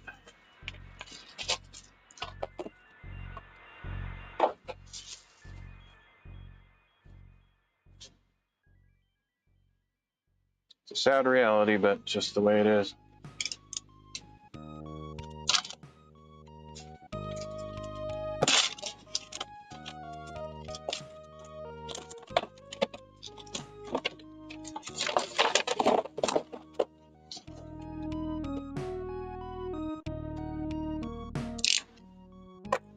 It's interesting to see what Odyssey is doing though. Like they recently announced that they took the ads off the platform.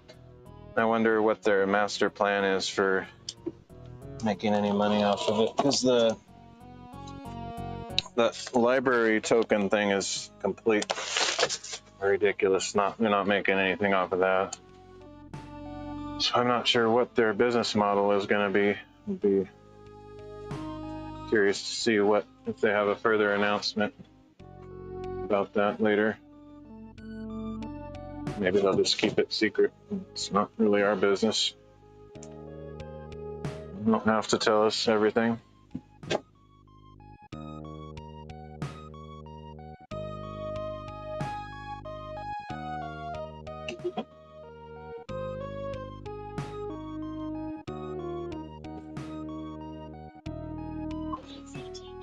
Odyssey is slowly coming along.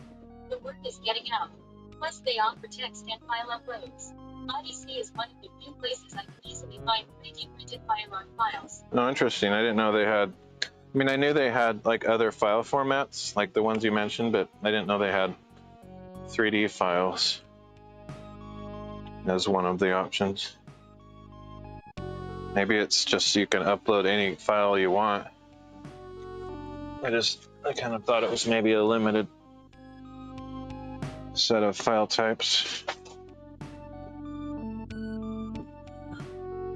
Yeah, I mean, technically you could use it like a blog, like just upload text and photos and stuff like that. I feel like certain things aren't really good business ventures, though. Just because it's cool doesn't mean that it's going to catch on. Mainstream people don't. Most people aren't nerdy, techie people. Like, a lot of people in the content creation world are nerdy and techie, but just an average person on the street is not necessarily. They just want to consume mindless or funny content or educational content. You know, it's not all negative, like I made it sound, but yeah, a lot of people aren't necessarily in it for, you know, being creative. They just want somebody else to be creative for them, and they can just sit back on the couch and watch. For me, it's mostly about live streaming. I do still watch like YouTube or other things like that, but I prefer to interact with people. So I've been watching more live streams than pre-recorded content in the last 5 years or so. I kind of come and go. Like, I get kind of burnt out with live streaming stuff for a while, and I just watch YouTube, and then eventually come back to live streaming stuff.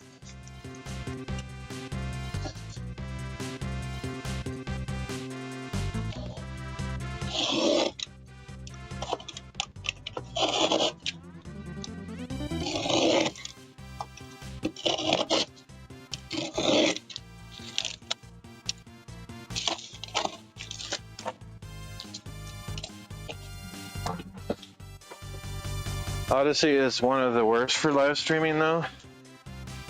It doesn't work as well, so you have to be kind of tech savvy to get it to work. It's very clunky. Plus, discoverability is absolutely awful.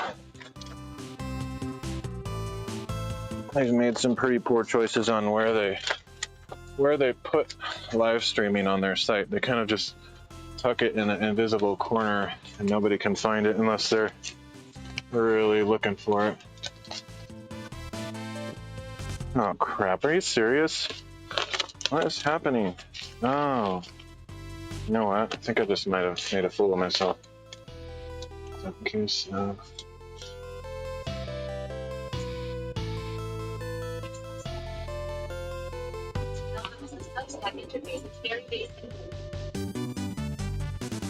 I don't know what Substack is.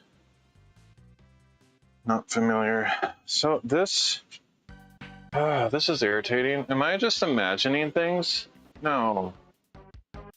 So the first roll of fiberglass insulation that I had flanges on both sides, but the last two that I've opened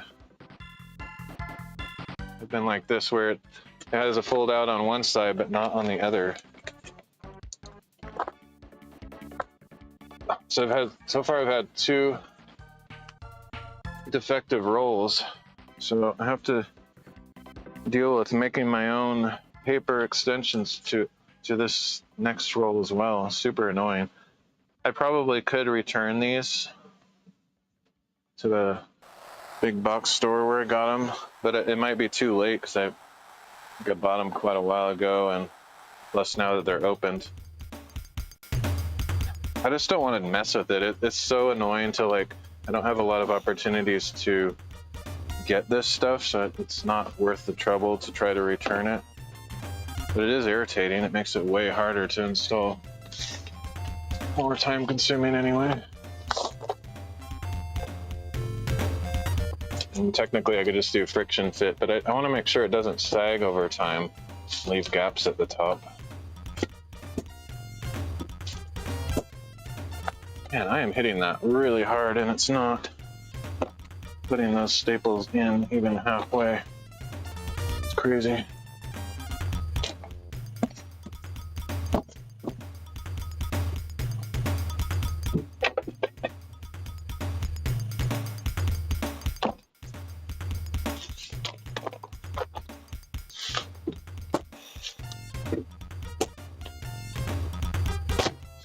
I'm literally hitting it as hard as I can. I mean, maybe not literally. Probably if I hit it as hard as I can, I might actually be able to crack one of these 2x4s. But I mean, it's up there. It's really a lot of force. A couple of weeks, the drop in material quality is definitely noticeable compared to a few years ago. Yeah, that sucks. It's all about greed. Nobody cares about their reputation anymore. It's like, as long as we're getting more money for our stockholders, that's all that matters to anybody.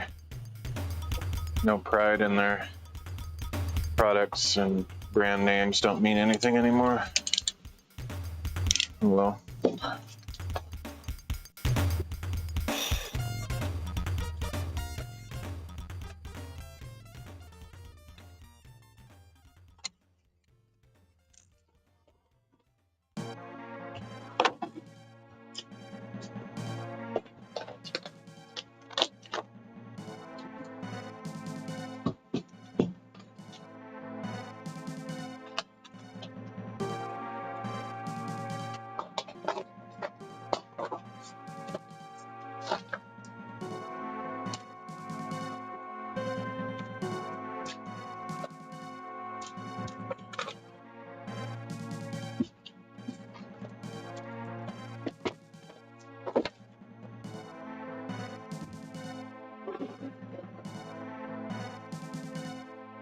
Yeah, for sure.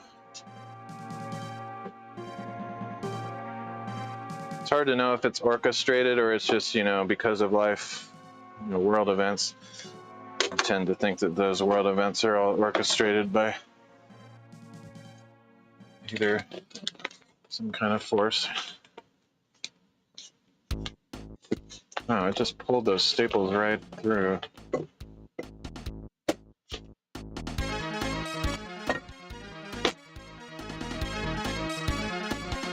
Yeah, this is just like ripping through the paper. These staples aren't staying in place. Just have to put way more of them, I guess.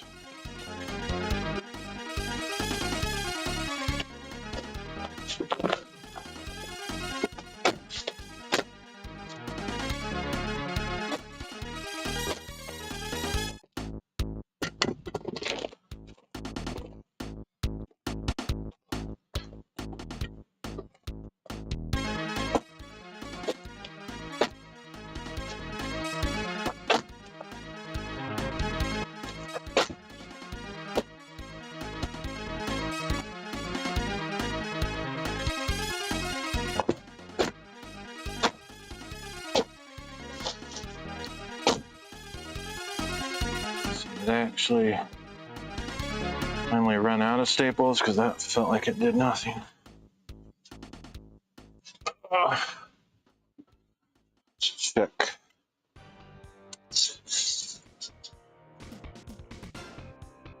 Yeah, I finally ran out, so let's just refill. I've not heard that term, the competency crisis, but I immediately know what that means. Like, kind of self-explanatory. But it would be interesting to hear from your point of view how you would define that if you have some description on hand. Kind of just, like I said, it sort of just makes sense. I'm not sure I'd be able to describe how it makes sense to me, but it just sounds self-descriptive. What's some of the issues going on?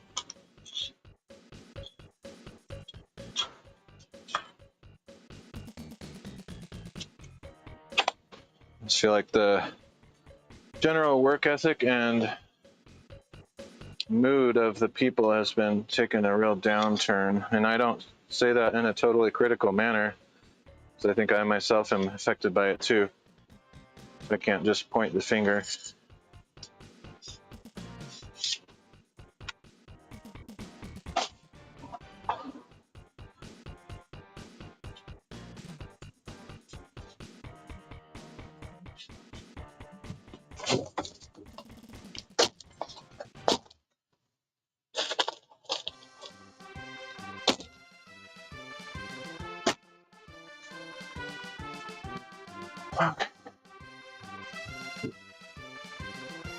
I'm amazed that we can make such technologically advanced stuff when I feel like there's less.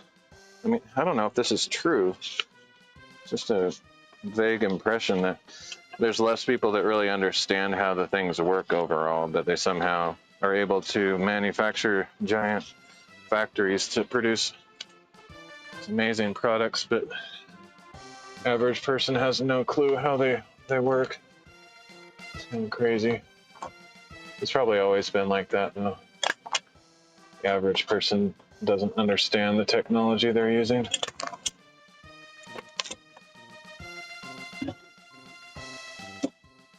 Okay, yeah, more of this fun custom paper flanges. Yay.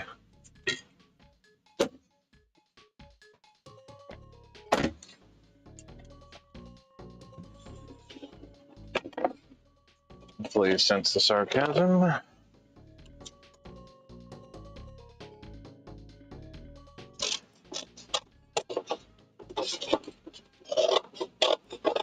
actually do wish I had some Tyvek to do this instead of this paper. I don't know how good of an idea it is to use this paper. It's just what I have.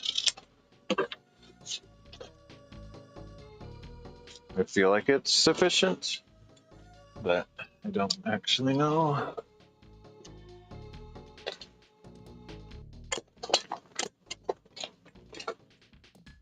I just ran out of staples on this one too.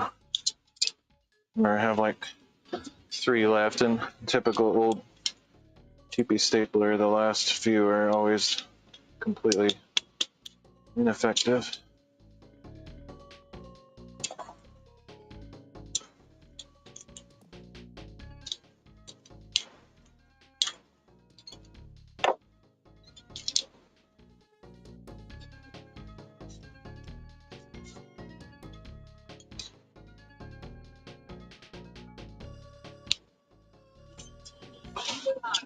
Metabolic collapse. Joseph Tainter wrote about it in Collapse of Complex Societies, and later John Michael Greer expanded on the idea in Dark Age America.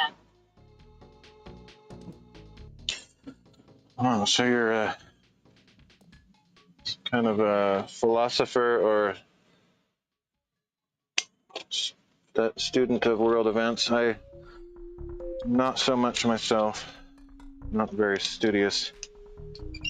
More of a hands-on guy, not so much of a, I don't know what the word is, academic, I don't know.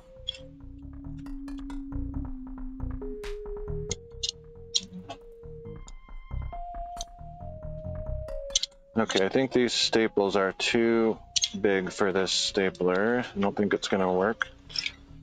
Some regular old office staples. Yeah, they're not gonna punch through there. Somewhere I have a heavier gauge stapler that I think these work in. I don't even know if I have any standard. No, here's some actually. Okay, standard office staples.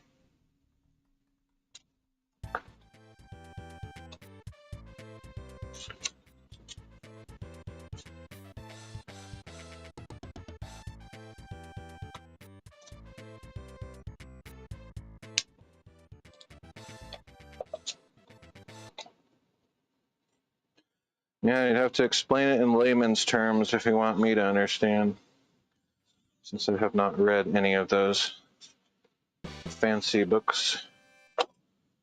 No, that's all right. It's probably too annoying to explain the whole thing. Okay.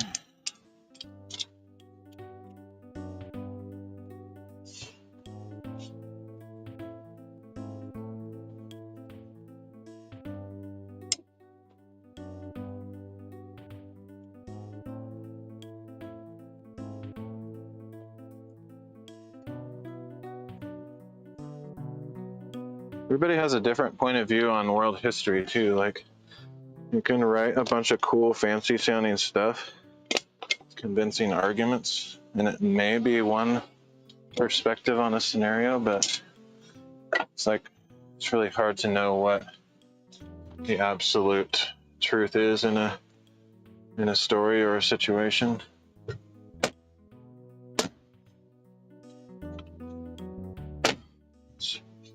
Yeah, this is. I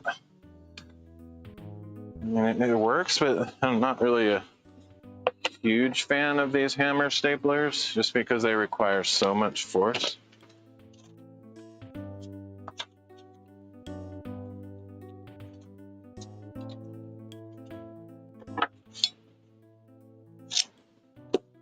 Guess I'm more of a. In general basis, the systems hit a plateau. The people required to maintain the systems aren't as smart as the ones who built them. The average person just thinks. The boys in the lab will fix it. Oh, okay. Yeah, so I guess that's pretty much what I was saying. Just most people don't know how things work. So if those genius level people that invent the stuff disappear, then as long as the factories still continue to function, they can make the stuff, but at some point it might not be as much innovation or something. Anyway, I won't pretend to know how everything is explained. It's just my own perceptions, I guess.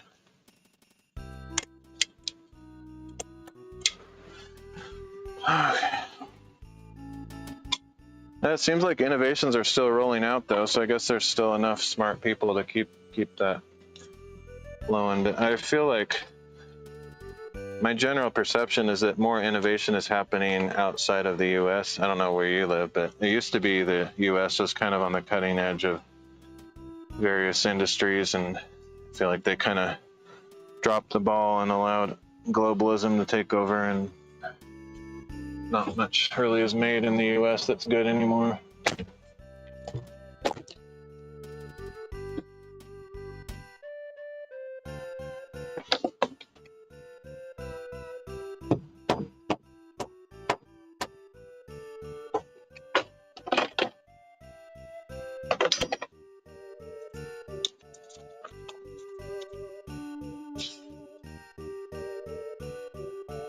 I don't really care, though. I'm not really a nationalist. I mean, I love my country and all that stuff, but I'm more of a spiritual person, so I'm not necessarily really concerned about nations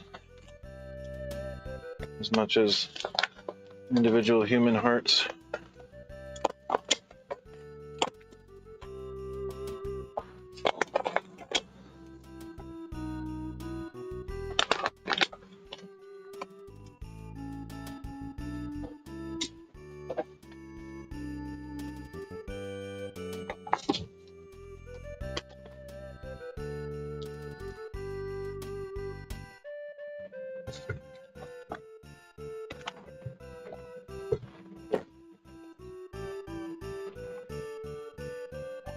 hit that so stinking hard.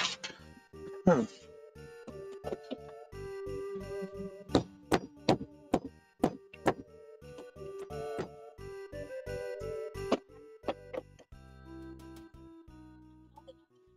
Basically had to build your own computer and learn to repair it. Family members younger than me were raised on phones, and if their computer or phone gives troubles, they have no idea how to fix it. Yeah, that's a good example. I lived in that era as well. I mean, there was always people that repaired computers, but it's just people were more industrious and like to save money, so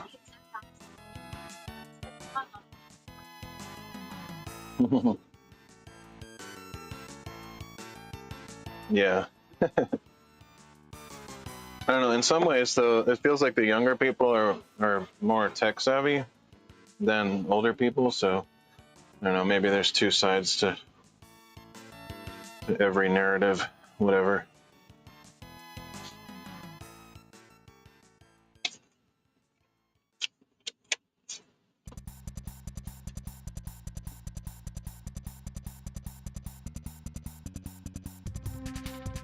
I mean, like, kids may not know how to like build a computer or a phone or whatever, but they definitely know how to use technology better than the older generations. Okay. Myself included. I'm starting to feel my age and I just don't even care anymore. Like, I used to be a web developer, so I was really savvy with technology, and I just kind of got burnt out with it. Just don't care. Don't really want to be involved in that stuff anymore.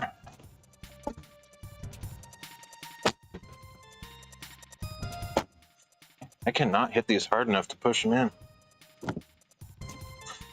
Plus, if I do hit it hard enough, I miss because I'm like hard to get my aim right. The old style, in some ways, old style of staplers, that is, which I have one, is probably better in some sense because you can actually direct your strikes a little bit easier. Might actually try that just for fun. We can have sort of a mental comparison between the two. It might actually be easier to just use the older style. I don't know if older style is the right term, just the standard stapler gun thing. I'm just gonna try it. So if I find it's easier, there's no reason to use the hammer kind. So this kind is what I'm talking about.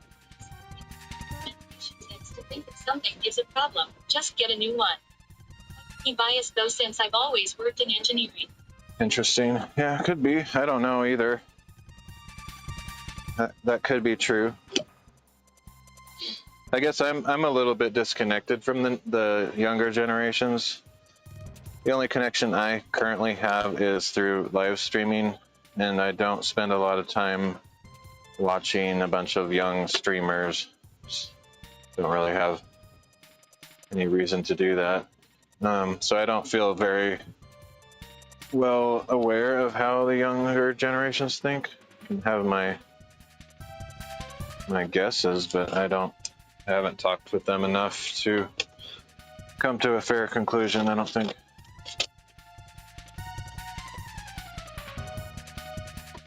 I only know myself.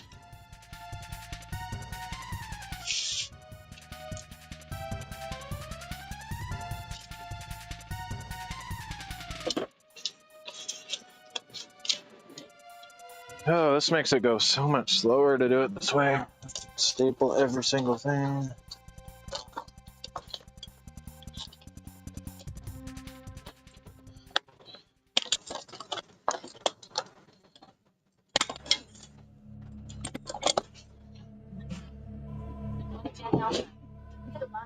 You fix my phone. Yeah, it's always like that though when you have a special skill. I didn't even like telling people that I was a web web designer or web developer back when I was doing that, because you always get people saying, can you make me a website? Which usually means, can you make it for next to nothing or free just because I know you? It gets old real quick. Plus, I don't really enjoy it that much, you know? It's not like just because I'm doing it for a job doesn't mean I want to do it, you know, for free. So it's just the way it is. Whenever you know somebody with a special skill, it's the same like with my brother-in-law. Go the reverse. My brother-in-law and his dad are electricians, so guess what? They helped us install the electrical stuff on our shop here. So it's just the way it is. And there's something good about that, people helping each other. But, you know, when it comes to random strangers finding out you have a skill and they don't really appreciate the value of the skill, it just gets pretty old real quick.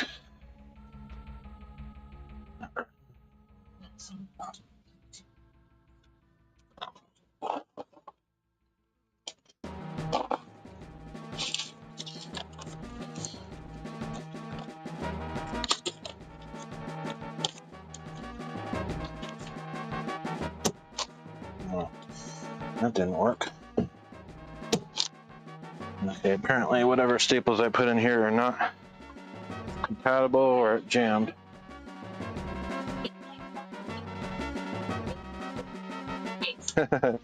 That's funny, yeah. It's cool. I love, you know, I think it's good to help family and stuff. It's different. I don't have really a family of my own. I have, you know, parents and sister, and I try to help them out if there's a situation where I'm helpful, but I don't have a whole lot of those scenarios come up. Let's see. So that, for some reason, those staples aren't popping through on this stapler. I don't know why. They might be too thick. Bet they are.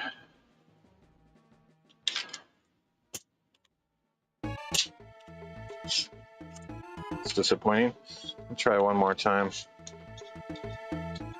It's annoying. Every stapler has specific kinds of staples that are compatible, and so you have to get the exact type.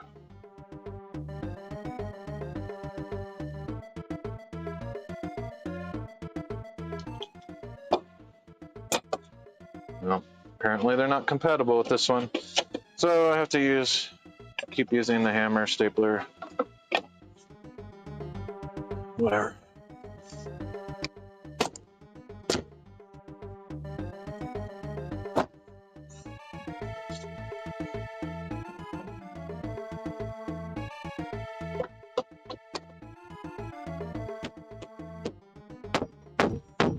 That's cool. Mechanic stuff is a skill I wish I had. I did actually fix my vehicle with a friend's dad last year. That was a huge deal for me. Got in an accident where I swerved off the road and hit a tree, and it completely totaled the front end. And just watching some YouTube videos, he and I were able to restore it to use, and I've been driving it since. So that was satisfying. But yeah, I'm not a mechanic at all, generally speaking. Okay. I have no idea what kind of angle we're showing here. Check. We'll go a little bit lower, perhaps. All right. It's just super slow because of these stupid defective installation rolls. It's irritating.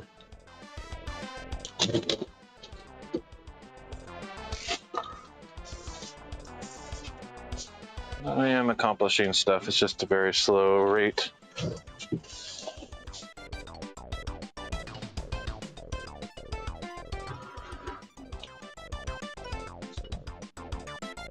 Okay, where's that board I was using to cut? I don't know why I brought it over here. That's weird.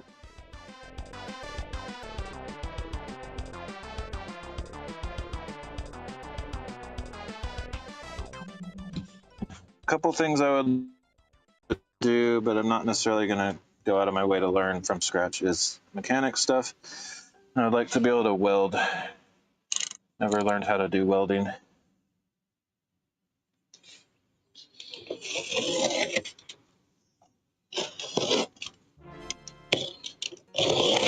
I may someday, once I have money again or just enough needs rise up, I might buy a cheap welder or something and try to pick up that skill a bit. But I don't have the means to do it right now.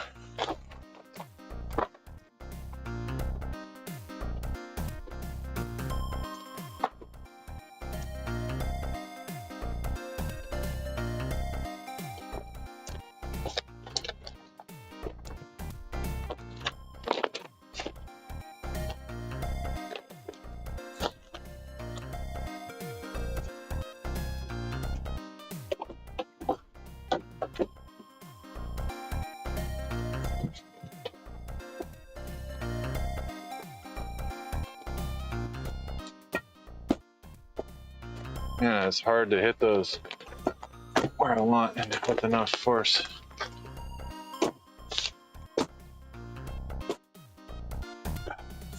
Near impossible.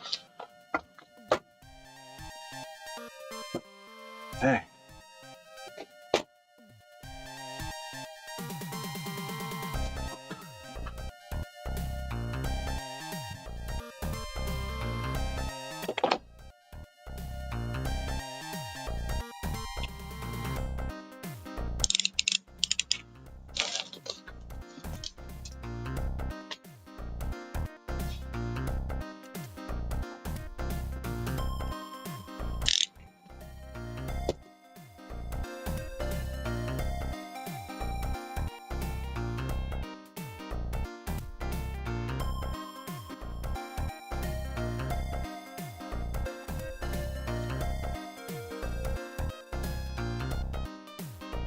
Terrible.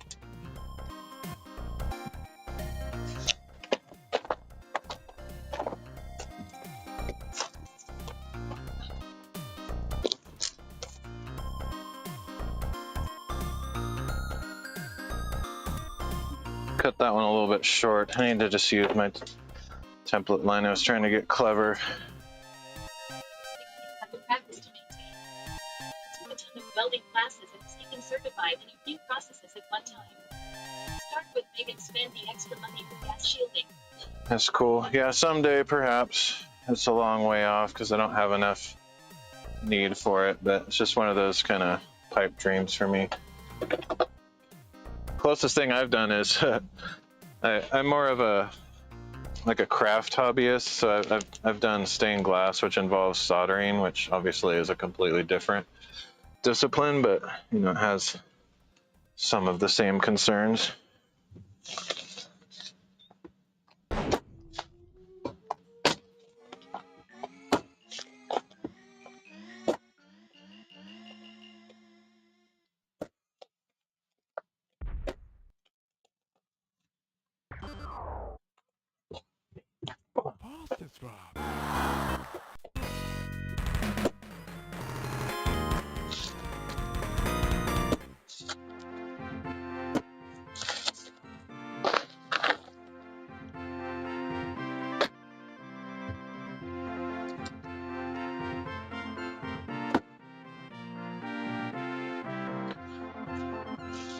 All right, that went pretty smoothly. Now back to my custom paper flanges.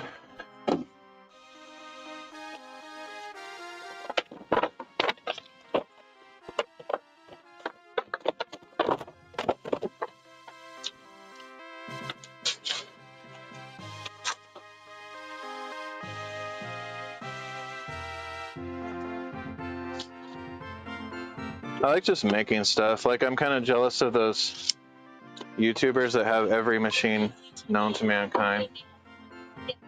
Plasma cutter, 3D printer, all sorts of stuff. Oh, cool. You're doing something quite similar. I'll be doing that at some point. Need to get some sheetrock, so cool.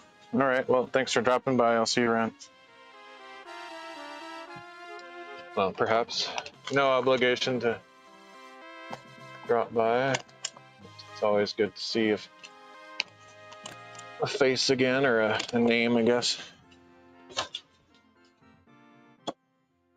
Okay.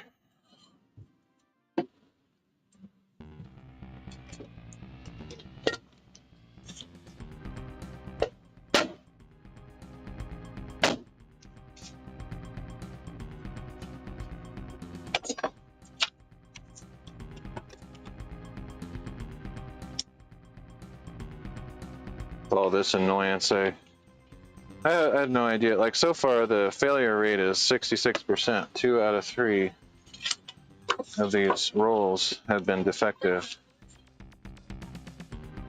So if that's any indicator, it seems like I'm going to have a lot of bad sheets.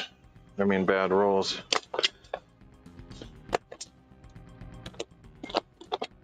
And had I known there was going to be that many, I might have like looked at them through the clear plastic somehow. Actually, I think they come with a paper wrapped around them, so you can't really inspect them, but it's kind of irritating that so many are defective. I don't even know if that would be a valid reason to return them, if they would accept the return.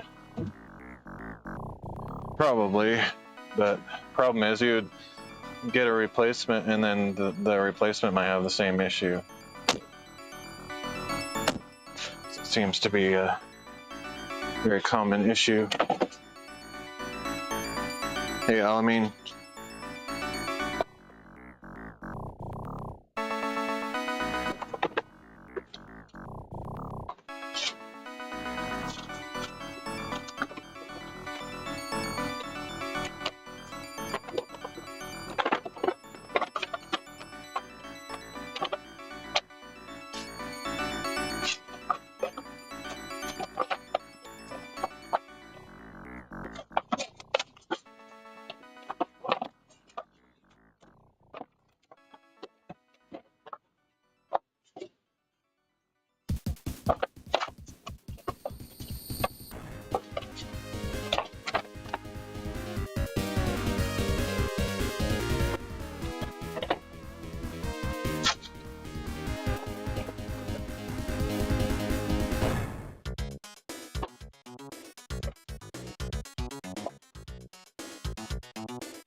Okay.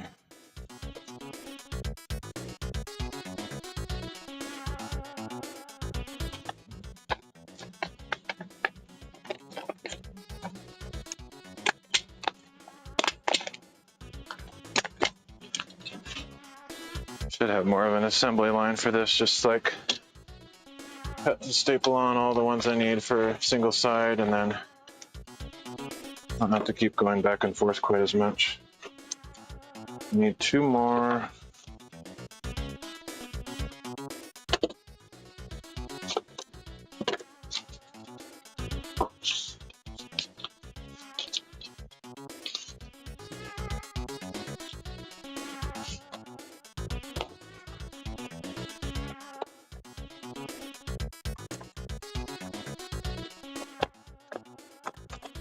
I don't really know because I don't have a lot of experience. This is my only experience with doing insulation, but it's possible that having one side stapled is sufficient to keep it upright, but I don't know, just my instincts tell me that having it on both sides is more likely to keep it in place over a period of time.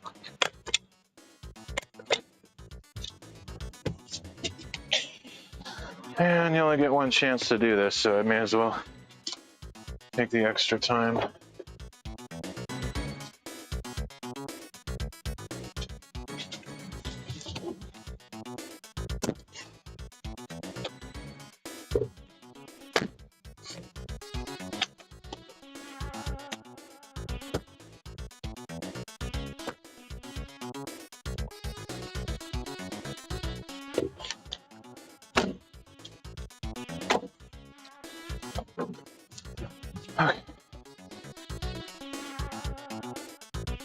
And every time I do something, I get a little bit faster. So overall, obviously it's not going to seal in as well with these custom flanges as it will with the actual flanges either. That's another frustrating thing, is that the end product won't be as good because the product is defective. Well.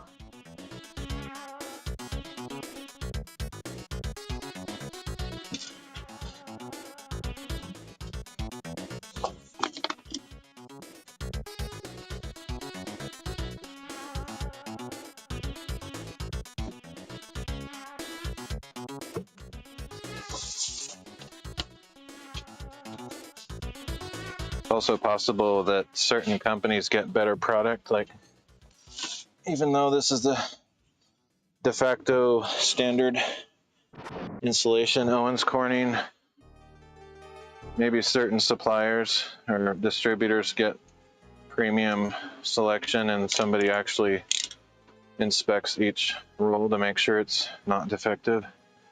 And then like the big stores like Lowe's and Home Depot probably just get the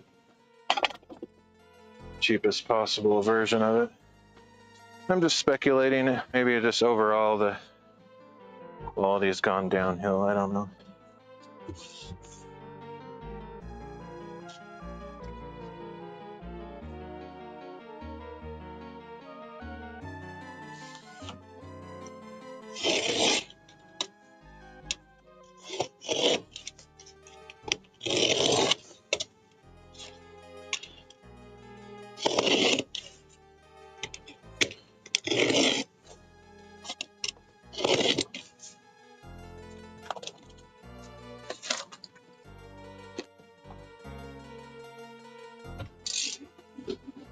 I'm actually being more productive today than any other day so far. Gotten 4 panels in, working on my 5th one. I think that's almost, no, actually, I did more than that. I did 1, 2, 3, 4, 5, 6 so far. And everything combined from the previous 2 streams, I only did 4 panels. So I'm like being way more productive this time. Mainly because I worked out some of the kinks getting the AC set up, figuring out how to deal with this faulty product scenario, a couple other issues I don't remember now. Just kind of more on a roll, I guess. Okay, so this one is actually a slightly shorter or more narrow by 1.5 inches. I'm not going to bother to cut this bat to fit because it's such a close. It's not that much of a difference. It's not worth the trouble. But this one is narrower because on this side over here it has a double stud, which is cutting into the width. Probably actually only 3/4 of an inch narrower than the others, if I had to guess.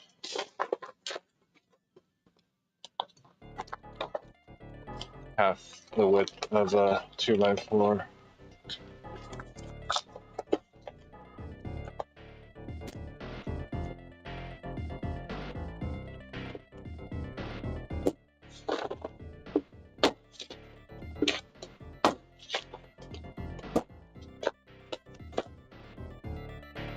Okay, do the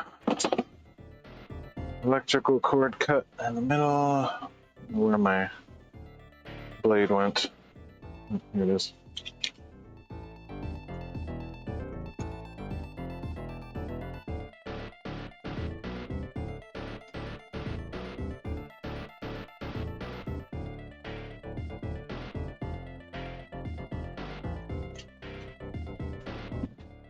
I could probably switch angles at this point. I don't know. Let's just see what it looks like over here. I need to take a bathroom break here pretty soon.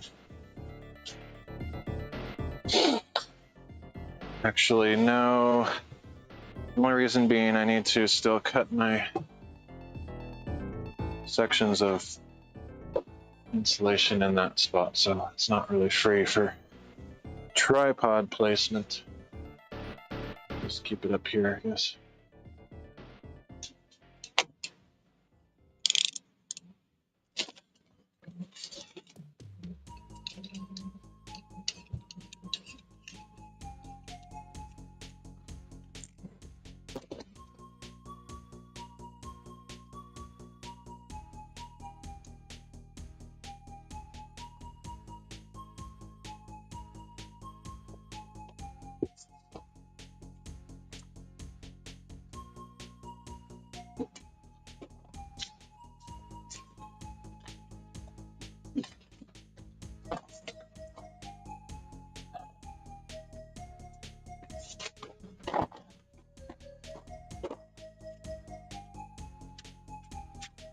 Starting to get buildup of fiberglass on my arms. I've been kind of careful to avoid it, but I'm just trying to speed up a little bit.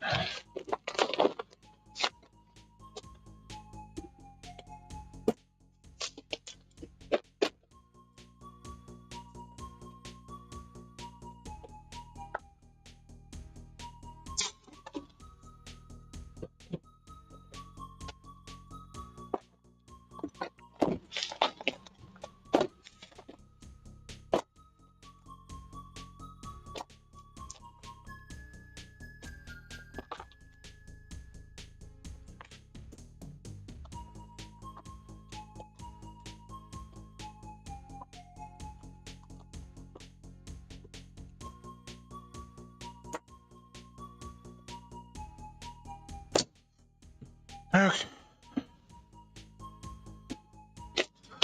Custom flanges. I'm going to take a quick bathroom break here.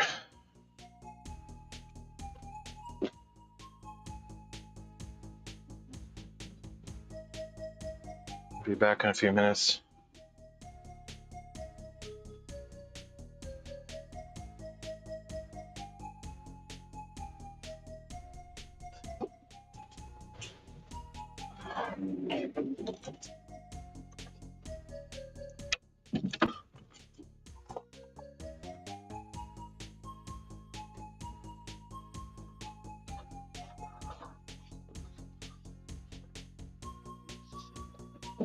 Just to breathe that free air for a second.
Forgot to unmute my microphone after bathroom break.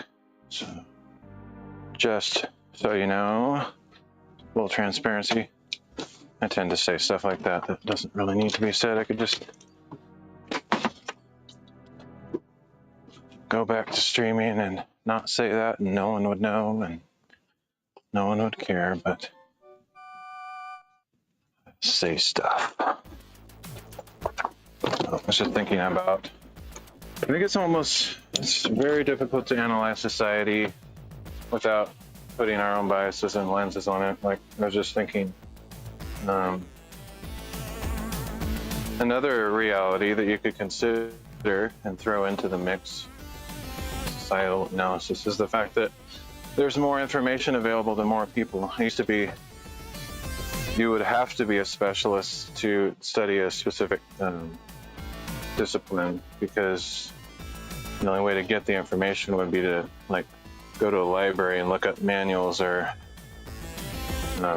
take a college class or something, or get a apprenticeship or something. But now you can just literally watch a bunch of YouTube videos and legitimately become an expert at something. I'm not talking about fake knowledge, like claim to have knowledge that you don't. Like, you can legitimately become extremely talented and good at something just by watching YouTube videos or internet information. So access to knowledge is such as has never been before in this generation. So one could also argue the opposite, that maybe there's more average expertise in DIY and other things because people have access to information they didn't used to.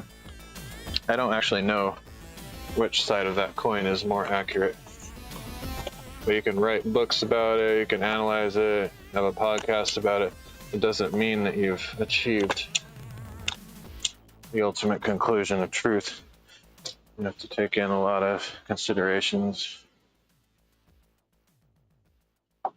I don't really get into that societal analysis stuff. It's interesting, but most of the time it's kind of negative and discouraging, so I don't really pursue it that much.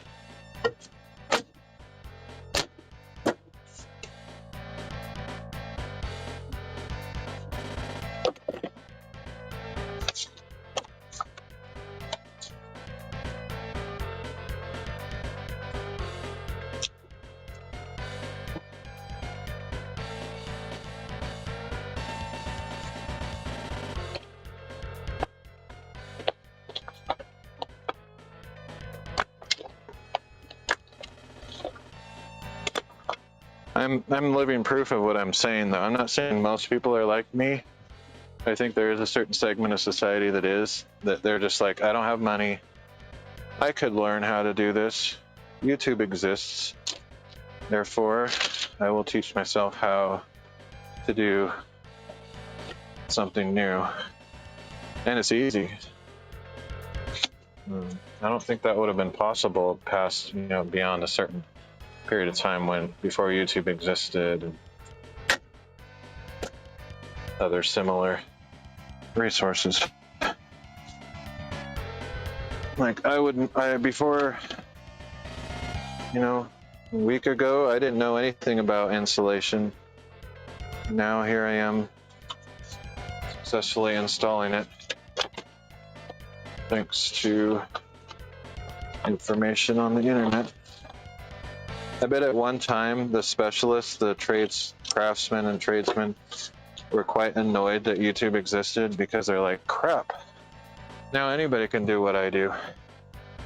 I think the flip side of that coin, though, is that only a certain segment of society bothers to take the time to learn a new skill, and probably a far wider majority of people will just pay somebody to do it. So I don't think anybody's in danger of losing their clientele anytime soon, and probably never.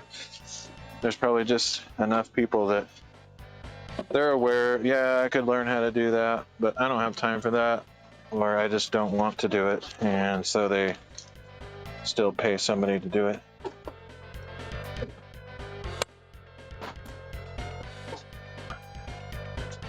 I'm probably the bane of most craftsmen and tradesmen because most of the time I would prefer to do it myself. And it's primarily to save money. It's not like I have some addiction to learning new skills or anything like that. I mean, I kind of enjoy it, but I could do without.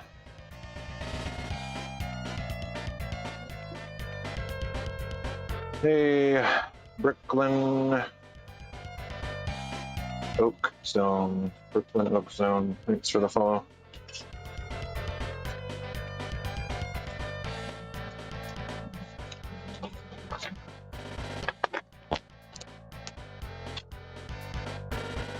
I'm more of a a pragmatist. I'm not sure if that's the right term or if I really fit that description without really looking into it. But I think of it as someone who's practical,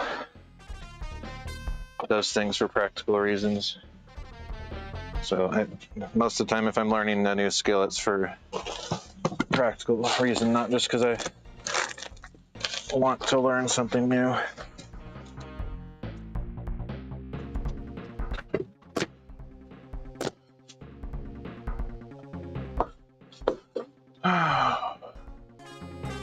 Forgot about my assembly line thoughts from before, where if I cut a bunch of these all at one time, it's theoretically a little bit faster. So I don't have to walk back and forth as many times.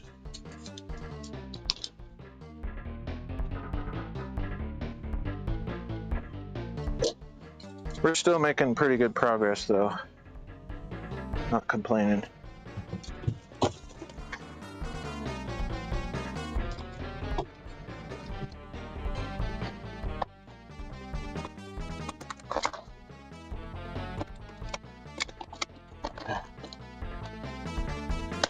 Stable failure.